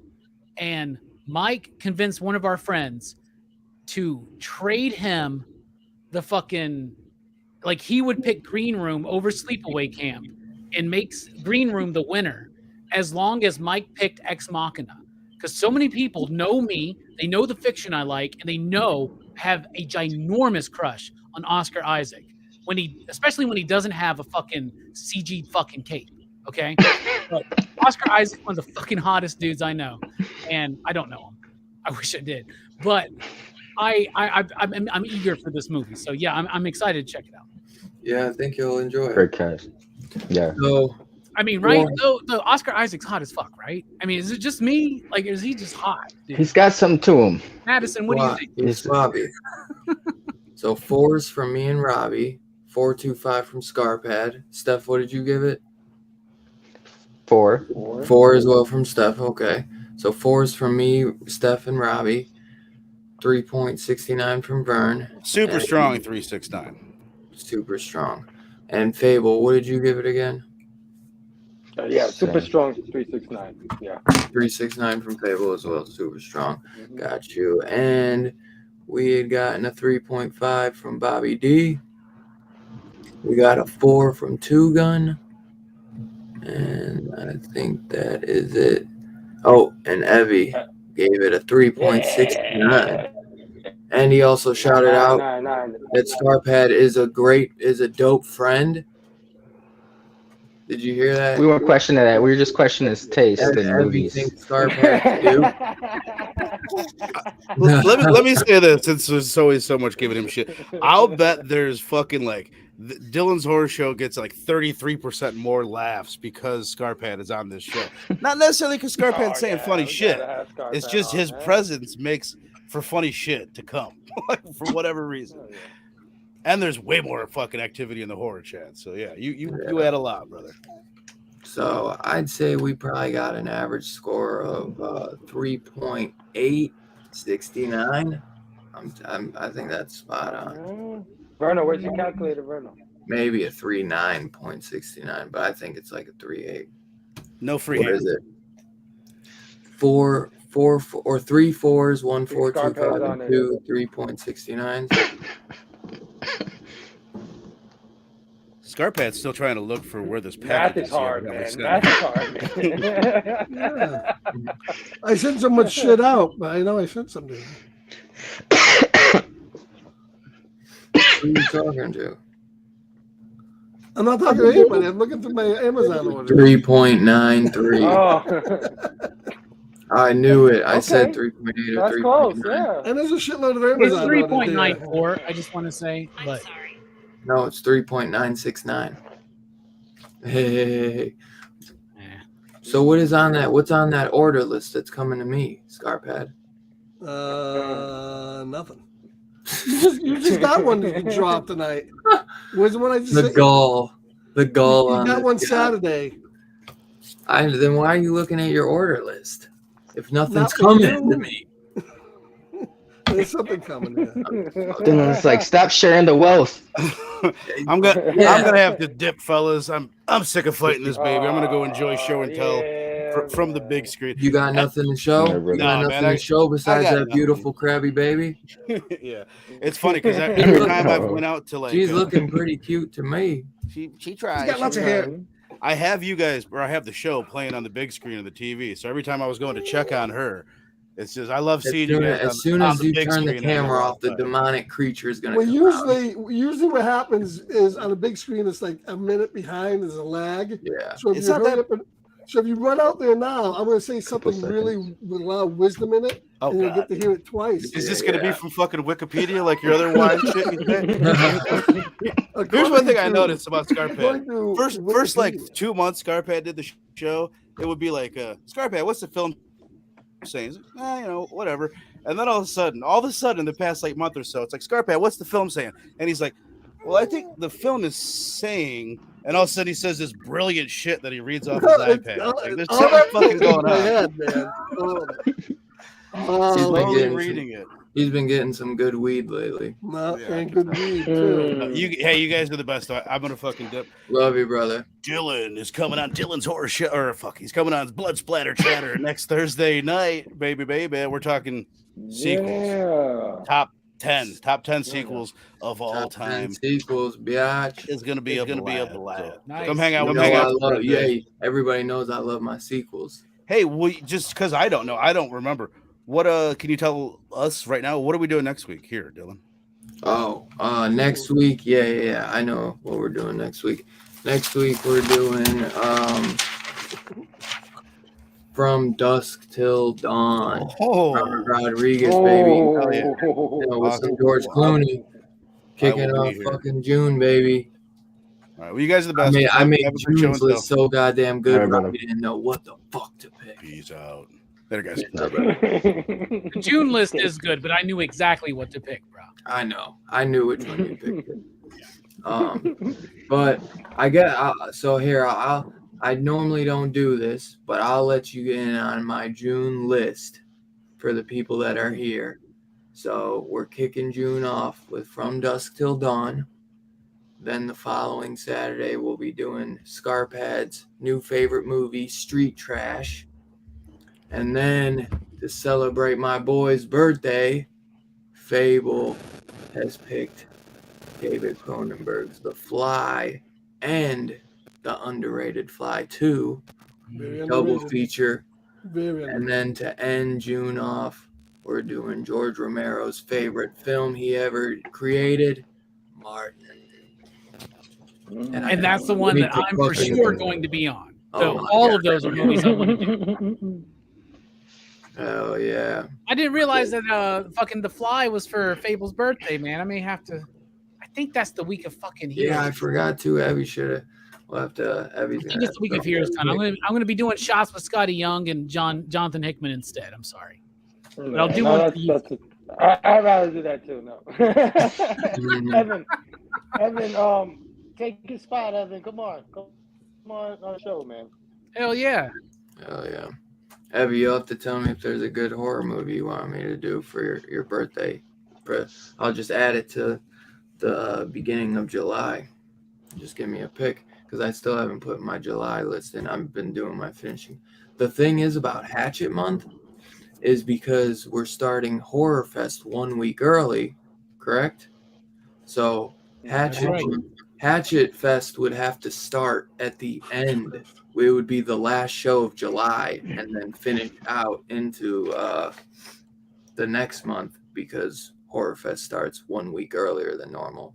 Which I got a fucking banger to start Horror Fest off with. Yeah, it's not going to start early for you, though. It starts early for us, so it's going to start on August 28th. I thought it was doing August 26th for me. Oh, fuck. Yeah, you want to kick it off? Let's kick it off here. I thought that's what you were saying. I mean, it doesn't matter. Let's do it. Maybe I did say that, man. I don't know. Thought you did. I can because I can always just do August all Hatchet. If you'd rather do Hatchet Month, we can. I mean, we'll just. Well, I have Hatchet Month no matter what. It would just start in July. It would be the 29th of July. Hatchet would start. We're doing back chat shit right now. So, I got a banger. I got a banger for the Star Horror Fest. But we can. It doesn't matter. Yeah. I don't give a shit, Dylan. Do whatever you want to do. Anyone got some show and tell? Robbie, you got anything you want to show off? I'd have to go grab it. You go grab it. I got a quick one. Mabel wants to kick us off. Yeah. I wanted to show off the stuff. Scarpet has sent me some good movies because he is a very dope friend. Just want everybody to know that. But yeah, he sent me the King Kong versus Godzilla, which I do love. I'm so excited. Scarpet, are your feelings hurt? Were we picking on him that bad that everyone has to give him reassurance? Yeah, that's I'm gonna grab up. My death will be on your head. Street Trash, which thank you for warning me, of the quality level of this movie. So now I'm getting into this much better. It's very non-PC. Very non-PC. And you were talking about getting sent Burial Ground, Robbie. Well, I mean, I got sent Kingdom of the Spiders, man. This next best thing. You know what? I'll take it because I do love William Shatner. I'm not gonna lie. I love that cover. That cover. Yeah. That's a good one you can show your kids, though, because it's pretty mild. We'll keep that. Yeah, no, we'll keep it. I like William Shatner a lot, man. That's it. That's my show. I just wanted to show off the stuff Scarpet sent me. Hell yeah. Because Scarpet's a dope friend. What all did he send it? All I saw was the Kingdom of the Spiders. What else did he send you? The King Kong versus Godzilla. The Street Trash and the Street Trash too. King Kong versus Godzilla. Nice. Yeah, Street Trash is a fun one. Link, you got anything? No, I was gonna show off everything Scarpet sent me just so he feels a little bit more at ease. But that's okay. You can skip it. I forgot it. We love you, Scarpet. Steph does a whole fucking show with you, right? Like I can't stand even having him on, but the Scarpet's he's the easiest guy I can find that comes on at 4 o'clock. Bruh, is that the original one? The Steven Spielberg one? Yeah. Yeah. Dude, that's awesome. I don't even have that. That's fucking rad. I love that. Only a few. As soon as I bought that film, the 4K got announced. Nice. Yeah. I'm cool. Well, I'm cool with that. Not only the 4K, but the 4K Steelbook. Oh yeah. I'm glad to just. I'm glad to just own it though. That was a TV like 2 movie, miles so it's highway. fine. Like they just use the same stretch of road over and over with different angles. And I forget if I showed this, but Scarpet had also sent me Sharknado Complete Collection, which I love these movies. They're so much fun. They're stupid fucking idiot films. What's his name from 90210? Like Ian Sterling or some shit like that? Right? Yeah. They're fun though. They're just a dumb blast. You know what I mean? Just you cannot take them seriously. This was like $6, so I heard that they're doing a second one, so I was like, might as well get it while it's super cheap, and everyone says it's one of the best 4Ks. The Alito battle. Oh hell yeah! which is a great movie, and I hope they do a sequel because Edward Norton is Yeah, I guess bad they will. guy, so that would be really cool. Cameron can subsidize it himself. I don't know if I'm send this back because I'm broke as fuck, but I missed Sure. the Steel Give it to book. I missed the Steel book, so I did pre-order this, and it came early before I had the chance to cancel it. But Was it The Running Man? yeah, The Steel book is nicer. I know. I want the Steel book, and I'd like just pre-ordered this thinking it was the Steel book, and then this came, and I was like, That does look really good, though. This transfer and that's phenomenal. yeah. The Steel book is fucking. Because that movie's always looked like crap in the movies. So. Yeah, and you got like this is the slip cover, and then you got a Steel book underneath, which is sick. But yep, that's what I got. And that is like my last 2 weeks that I have not had no money, nothing. I got this. I think I'm gonna sell it though. To tell you the truth, because it kind of blew up, and now people want it. But this is this is the soundtrack from the 3rd season of Picard, which isn't bad because like it's all Easter eggs. So the soundtrack's made up of like every theme from every movie and TV show melded into one. So that's a record. That's a sound. Yeah, it's a vinyl. Wow. And this is selling now pretty high, so I'm gonna wait and probably sell it. But it's not bad. So the church is the 3rd movie for Demons, Robbie? You could say it's like a spiritual trilogy, yeah. Okay. I found this in the video store. I think I paid $5, not $10. But I never saw this movie, Night Flyers, on VHS, and I know they made a TV show out of it. Yeah. So it looks it's never been opened. So I'm gonna fire this up and probably watch it soon. Then I'm so glad I got these next two. This just came in today. It was out for a long time on Diabolic from Umbrella. This is the Drive-In Delirium. This is 6 hours, 6 discs of nothing but trailers from horror movies and 60s and 70s. It's got 942 theatrical trailers. Oh man, that's cool. All mixed in here from Umbrella. It's got that's Umbrella. Yeah, they've all been remastered high definition plus post galleries and VHS coming attractions as well.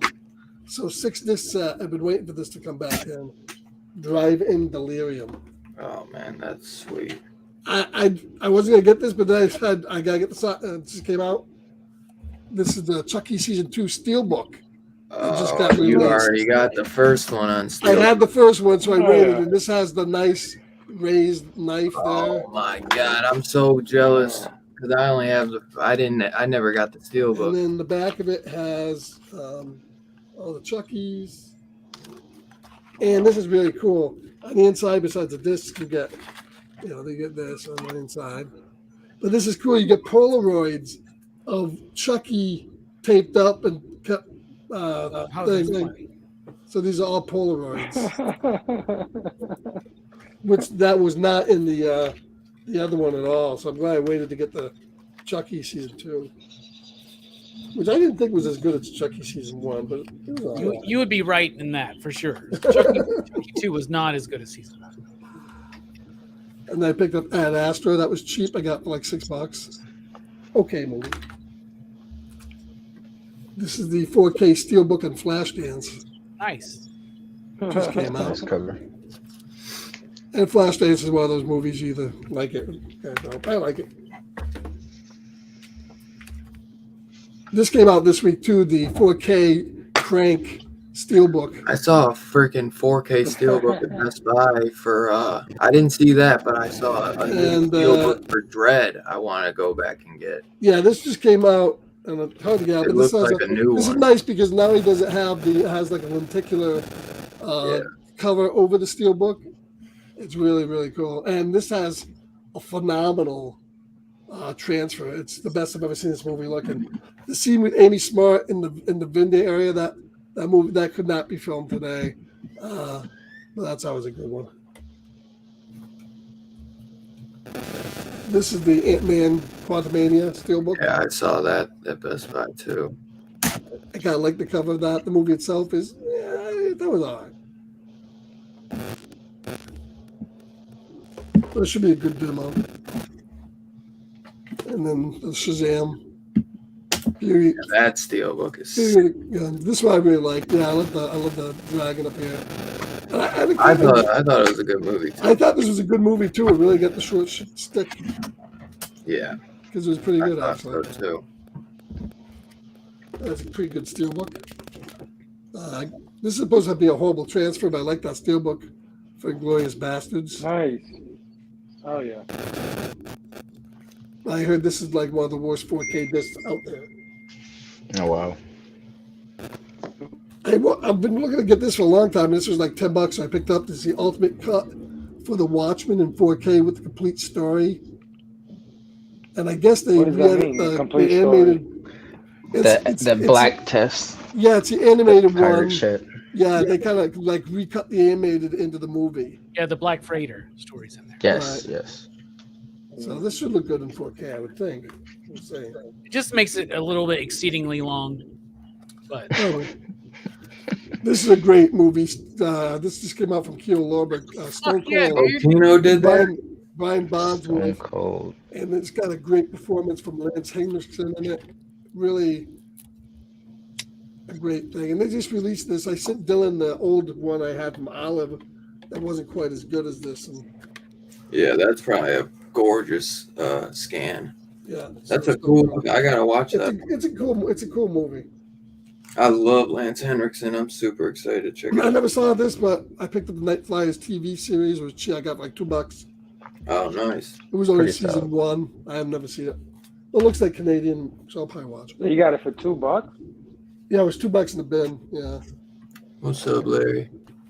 This is the Steelbook of Desperado. It's a dope cover. Desperado. But this is only Blu-ray. It's not a 4K Steelbook. I didn't have that. I picked up the final cut of Blade Runner in 4K because that's pretty cheap now. Oh yeah. I still like the original version with the narration, but it's all right. One of these Batman Hush movies. This is gutted from the original story. Oh my god, it doesn't almost resemble the original story, but it does. It's a little overrated. Yeah, it is. And but this was cheap, so I picked it up in 4K. This is also getting cheap. Inception. That's 4K. I love Inception. I love that movie. I wish I had a cover, but it doesn't. Yeah, that's one of my favorite ones that he's done. And finally, this came out for $29. All 9 Fast and Furious on Blu-ray. I picked up $29. When they come out with all 13, you're gonna get that one. No, I figured for $29, I don't want to spend a lot of money on it because I really like some of these movies, and they're all right. They're all okay. Obviously, no Hobbs and Shaw, and no, that's not in here either. But it's got 2. I don't know. Did anybody watch the F9? Was supposed to be horrible, but they do have a director's cut. Wonder which one I should watch. But, They've all been kind of the same for the last year. I watched 8, and I didn't think much of It's that. So, superhuman. but they said 9 was not good either. So 8 and 9 are the worst. Oh, really? But I will tell you this: This new one's supposed to be not too bad. Fast X is fucking awesome. That's what everybody said. Texas, I was gonna go see it I watched it yesterday. Thursday. I did an Instagram review. because I'll 9 check it out. sucks. I hate fucking 8 and 9. I think 1, 2 are okay. I really like 3. I like 4. 3's underrated. Of 5. 5, 6, and 7 are Yeah. fucking 5's awesome. the Yeah, that's best, the bro. best. Yeah.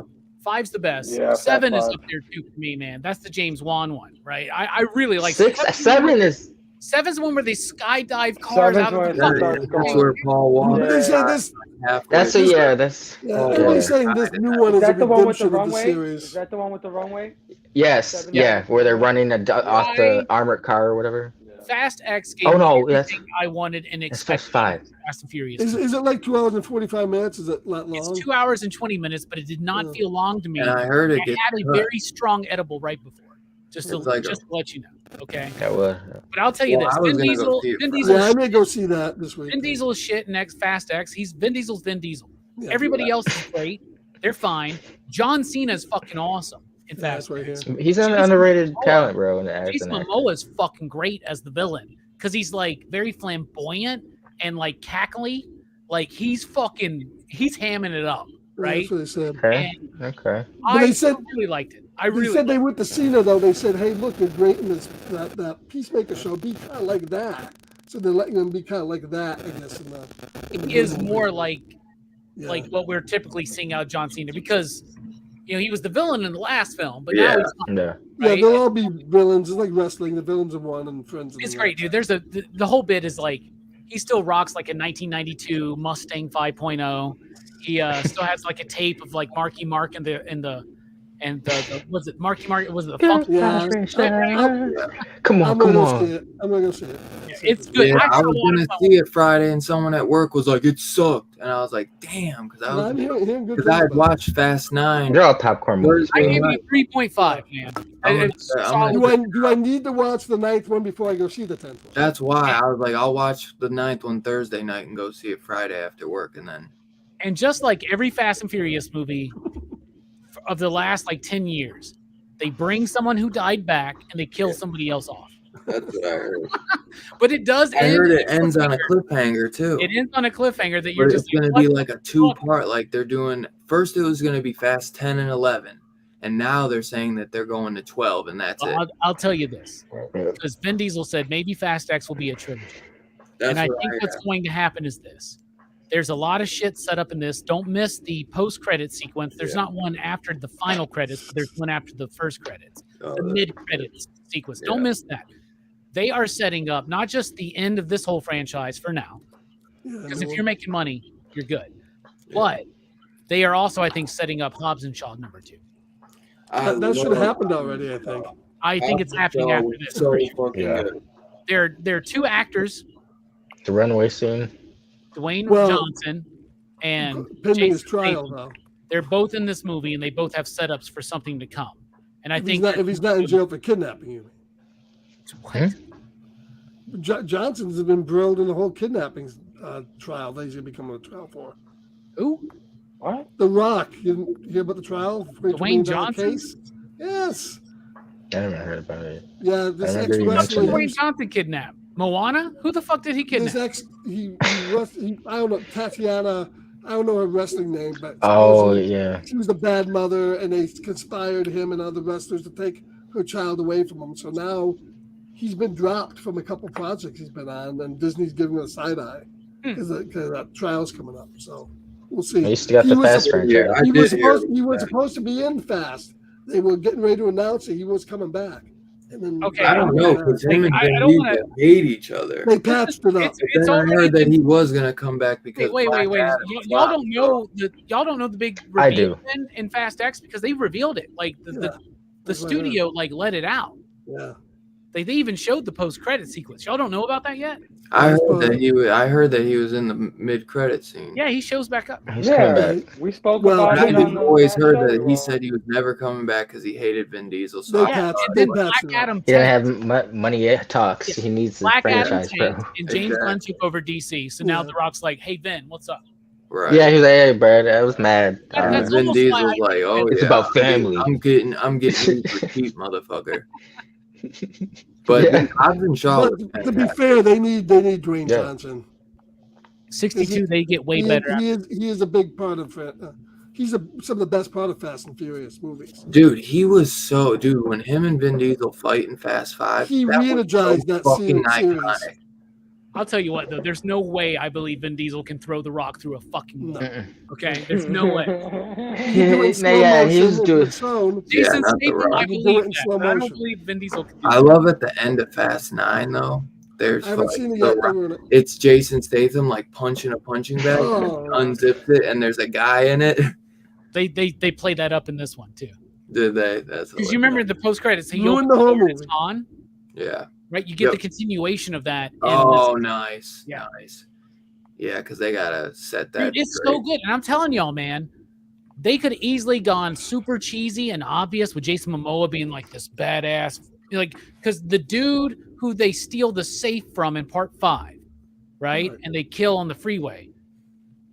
Jason Momoa plays Dante, his son. His son, yeah. So Fast 5 is like almost like a direct sequel to that. They start this movie with Fast 5. Like I you heard see with that Paul scene Walker, with Jason Momoa in it because he's one of the guys in the car that get thrown off.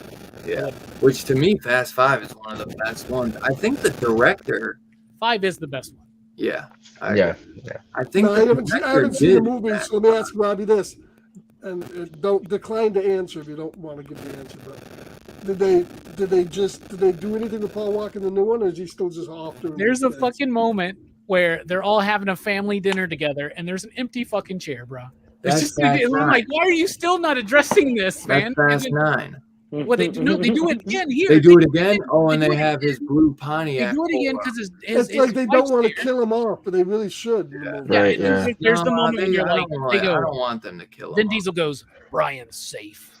Dude, Brian would like with the shit that goes on in Fast X. Brian would be there. You have to be there or explain it better. Yeah, what I want. I know it's been 10, 15 years. You guys are gonna say blasphemy, but say it ends and you find out that Brian is the main overarching villain, and they bring him back through AI Forrest Gump type stuff, and they have him in that movie. Well, I hear they're going to try to do the AI thing for him, like at the finale. I think he should be the villain. Show him one last time. The villain? Why the villain though? Yeah, that's cool, man. I know shock value. I know when they're like, "Oh, we're missing a seat," and they're like, "Oh, he'll be here any second," and then you hear like the music coming from his Pontiac, and Vin just always makes these weird ass faces, man. Like these like where he's like his eyes are like closed, and it's just like this. He like licks his lips or something, and he's just like. Say what? They're trying to keep that spirit alive, and the thing is, when we finally get the last one for now, because they will reboot whenever they can, because this is a money-making franchise, which is it's crazy that they're gonna go to 12. I know, especially after 3 movies that like kept failing, right? Yeah. Like they did the first one, they did the second one. 8 and 9. Well, 8 and 9 failed. That's just because the 7 was big. No, they always make money, bro. Like they all 3 was a fail. 9 was in the cinema and like critically they might fail, but they're always making bank. No, not 3 though. 3 was. Well, that's totally. We're talking about.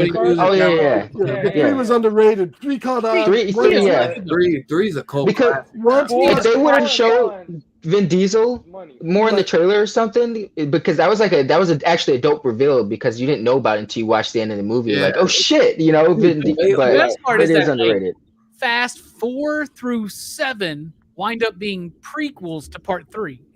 Right. I thought they almost like rebooted the series with Fast. They come back and they just after Too Fast, Too Furious, and then Tokyo Drift, they go back and they call Fast 4 the Fast and the Furious. It's Fast and Furious, and the first one is the Fast and Furious. No number. They go Fast and the Furious, and then they go Fast 5. Think about this, because we got the Fast and the Furious, Too Fast, Too Furious. That makes sense. Yeah. Furious Tokyo, Furious 6, Fast and Furious. Then we have Fast 5, Furious 6, Furious 7. Furious 7. There's a tagline on the other side. Furious. Fate of yes, that was Fast 9. Now we got Fast X, and we're about to have Fast X 2. Well, it's better than saying Fast X. Final Fantasy. They're trying to outdo Rambo. I say there's going to be a TV miniseries somewhere down the line as well. I agree with Evan too. Jason Momoa is a badass villain. The only problem is he doesn't want to get super cut like Aquaman, so he like doesn't completely take his shirt off. He looks a little lean, thick. He looks a little thick. Plus, he has a goatee, right, and not a beard, and like a little puffy. It's okay. I'm sure, man. He was after having to do that Aquaman regimen and shit because he probably. I guarantee Aquaman 2. He probably did before, so he was like, he's drinking Guinnesses. And he got divorced from what's her face too. Oh, man, he's going. And it's hard to look that cut. Like when they do those scenes in those movies, they have to go through like 3-4 days of fucking like basically like no water diet and shit. Like because you want to dehydrate and just like like spill your skin to your muscles. Fast and Furious is a big part of my childhood, though, man. I always love it. Oh, I got a Fast and Furious in a way, though, man, it died with Paul Walker. Paul Walker, yeah. Fast and Furious, yeah. Man, Paul Walker was just such, and that's why I don't like Fast 7 as much, because Fast 7's so good though, Dylan. It's good with what they had to work with, like Wakanda Forever. It's you know, like also Hobbs and Shaw is fucking dope as shit. Hobbs and Shaw is that's fine. Fast 8 and 9 suck. But Fast Fast do a lot of rewrites because they were trying to put Paul Walker to the side and stuff, because they had his brothers like acting. Go to the dollar store. You can see a lot of his fight scenes aren't as good because Paul Walker was like trained in jiu-jitsu. He was a black belt. He knew martial arts. He was off for doing his stunts, bro. Like, you ever see? He's like a Keanu Reeves, bro. Like a one note, but there's some charming to him. Before Keanu Reeves did all that training, like Paul Walker did his own stunts and really knew how to fight. So go back and see like from Fast and Furious. Keanu learned that shit in 1998. He really knew how to fight. Right. That other movie, Running Scared, Paul Walker's best movie. Which one? Running Scared. Running Scared. The remake? Fantastic. Yeah, it's not a remake, but there's the original is with we all Billy know Crystal. His best movie is fucking Varsity Blues, right? Varsity Blues. Ooh, that's a strong one. He made that movie Brick Man. That is him, right? He is in that movie. Yeah, he's in Varsity Blues for sure. He did that with RZA. James Vanderbeek. Yeah, I was reading about that. Rick Mansion. So that's another one where he was showing off his martial arts in that one.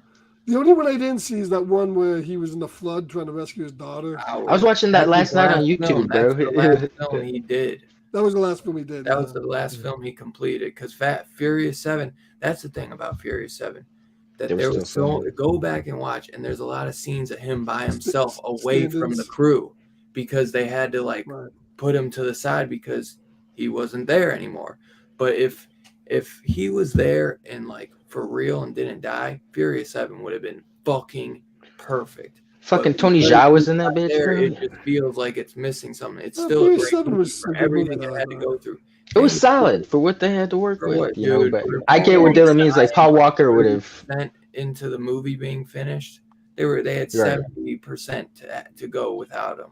Like they had a lot, and James Wan pulled that shit off.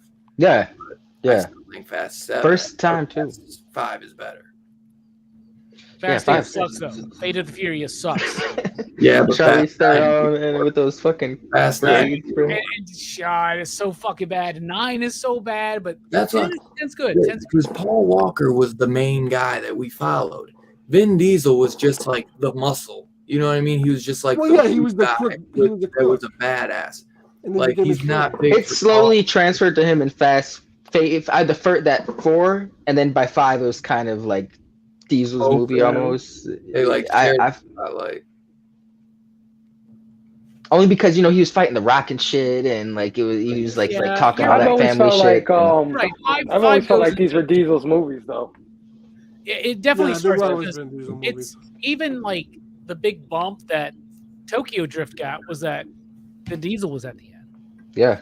You know what I'm saying? So, dude, the guy who played the white boy in Tokyo Drift, he looked old as fuck in Fast 9. Right, bro. Everyone else aged so gracefully, and then there's and he's like the youngest one of them all. One of my favorite things about Fast X, bro, is such a badass. Pete Davidson is in Fast X as a guy that they're going to get equipment from, and basically Jason Momoa comes in and he's trying to make Dom just suffer, and he takes all their assets away. They have no more money, but Tyrese, his character Roman, we know him, so he has all of his money strapped on his fucking body at all times. So he's able to get through. And they go to meet Pete Davidson, and he's like, "Why should I fuck with this good dude?" And Ludacris goes, "This motherfucker's been in space, man." Which they did in the last movie. Unlike a Pontiac. Oh my god. The dudes from Tokyo Drift, fucking Lil Bow Wow and the white dude, they wind up strapping a jet engine to a Pontiac, putting it on a fucking aircraft plane, like an aircraft plane, a fucking plane, an aircraft, and they launch it into fucking space. And Ludacris and at one point, and they just go, "We did it, man."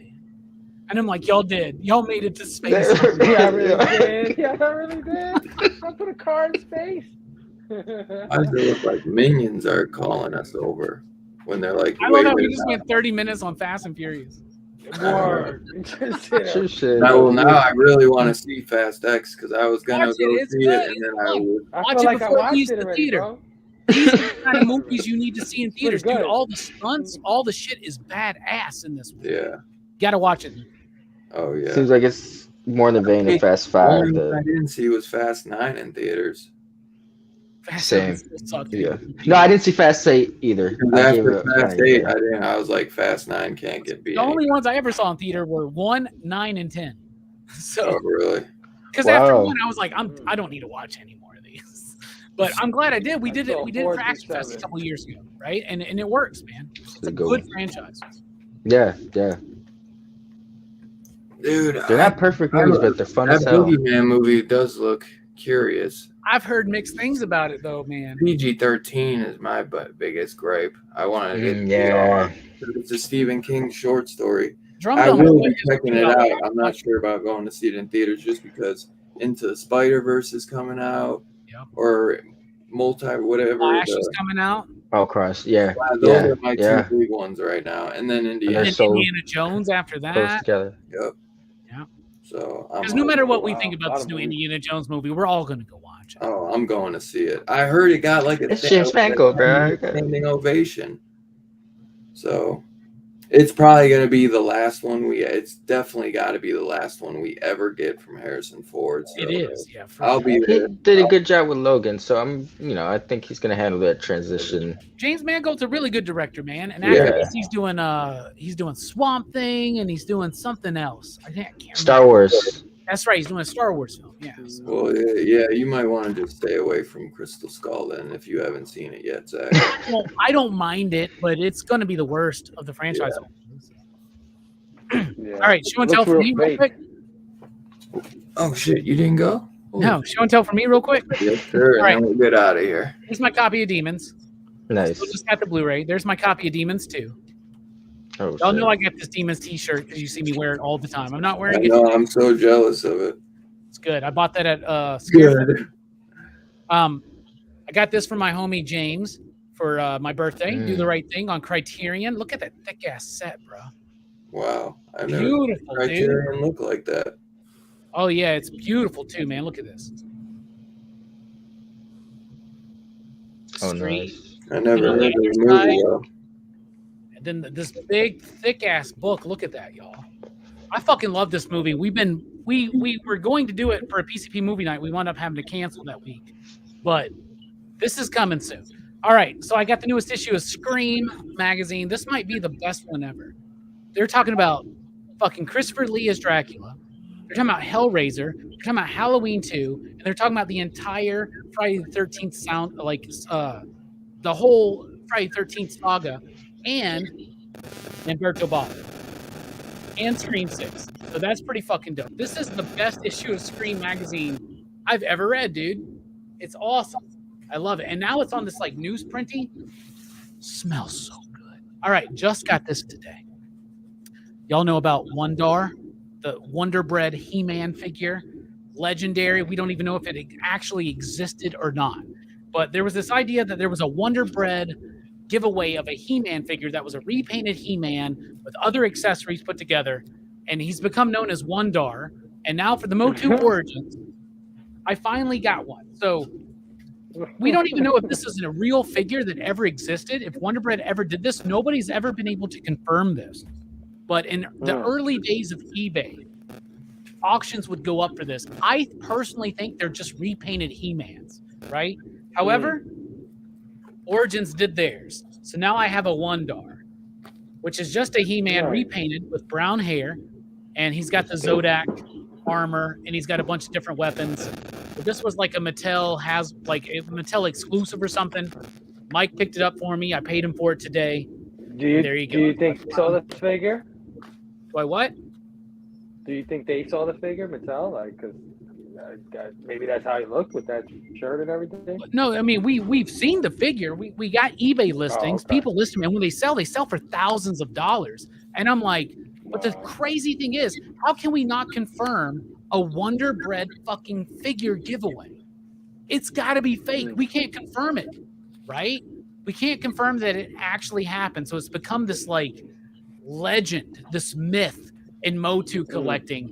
And people spend outrageous amounts of money for authentic Wonder Bread He-Mans that I believe are just fucking repaints, bro.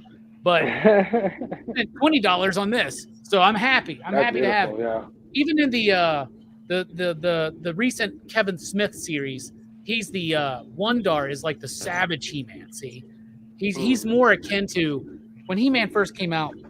The comic books inside, it was more like barbaric, right? Is like a Conan the Barbarian type aesthetic, and then they get into the animated series, which is way different. And Wondar kind of has always represented that more original vibe of He-Man, which is a little bit more quiet. So I'm just happy to have one and not have to spend like $2,500 on it. That's what I'm excited.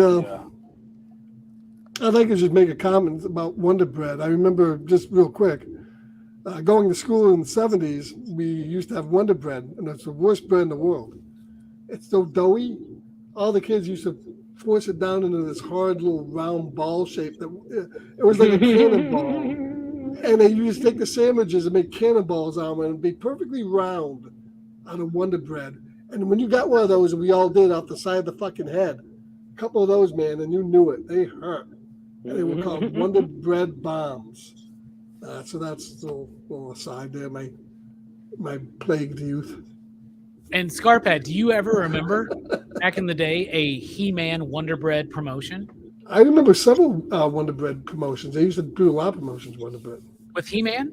I don't know. Where they were giving away a new action figure? But they were tied in with toys a lot. I remember that. Okay. Because it's the craziest thing. Like, after this show, go on YouTube, search it, like Wonder Bread He-Man. Just look at the legend of it. It's one of those unsolved mysteries that is so, like, there has to be evidence if it was real. Talk to a guy. There's a guy that is in the Migo, the guy who runs Plaid Stallions magazine chat, and he has Toy Ventures magazine. His name is Brian. He knows everything about toys and what they were related with. You could probably pull it up, get pictures of it and stuff. He's big on that. Tie-ins.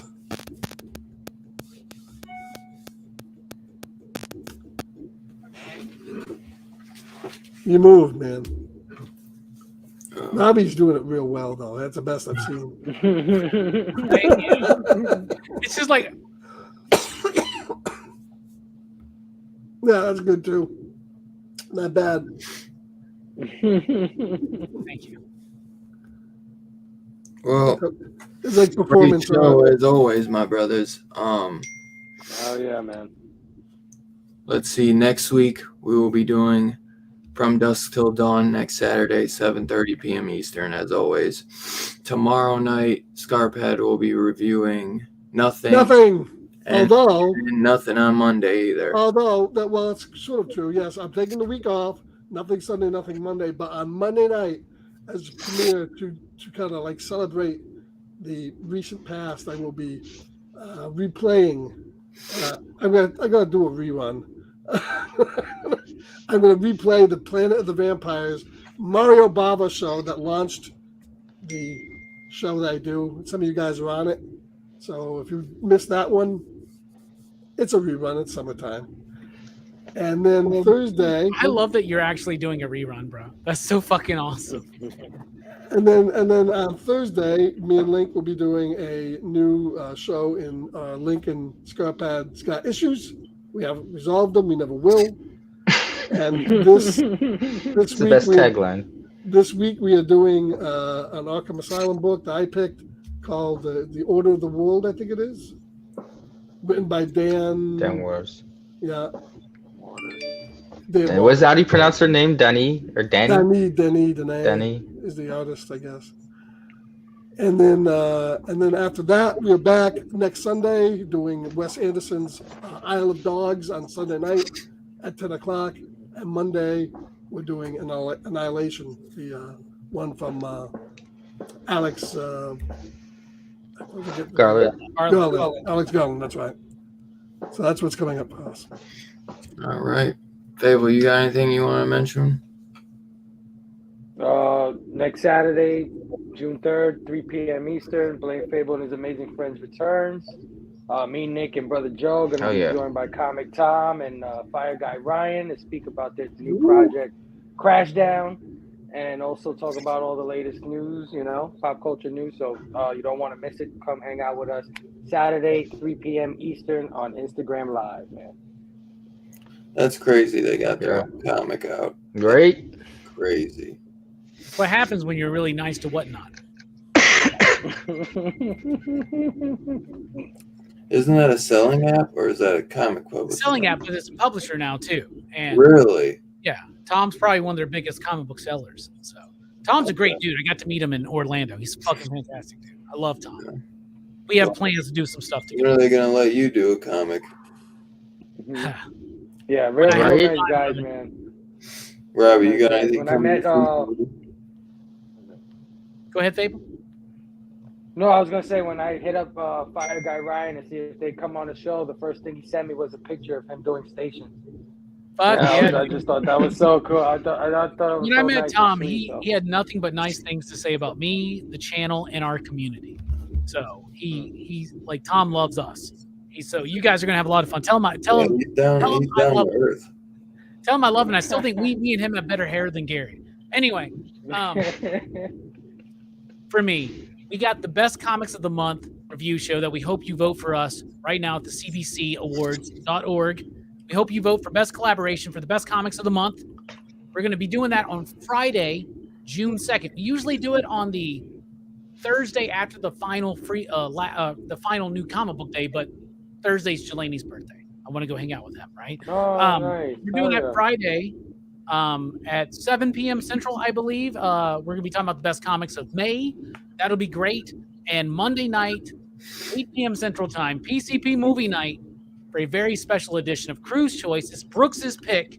He picked an Akira Kurosawa film, Throne of Blood, samurai adaptation of Macbeth.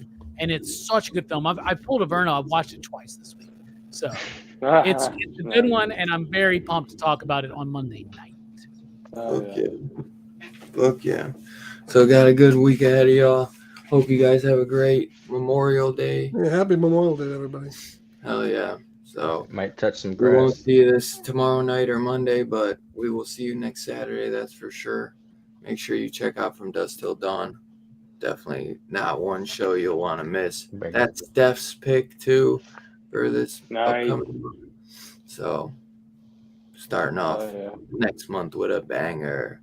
As always, I hope you guys have a great rest of your night. Have a great rest of your weekend. Be safe. We love y'all. And we'll see y'all next time. Peace out, y'all. Stay safe.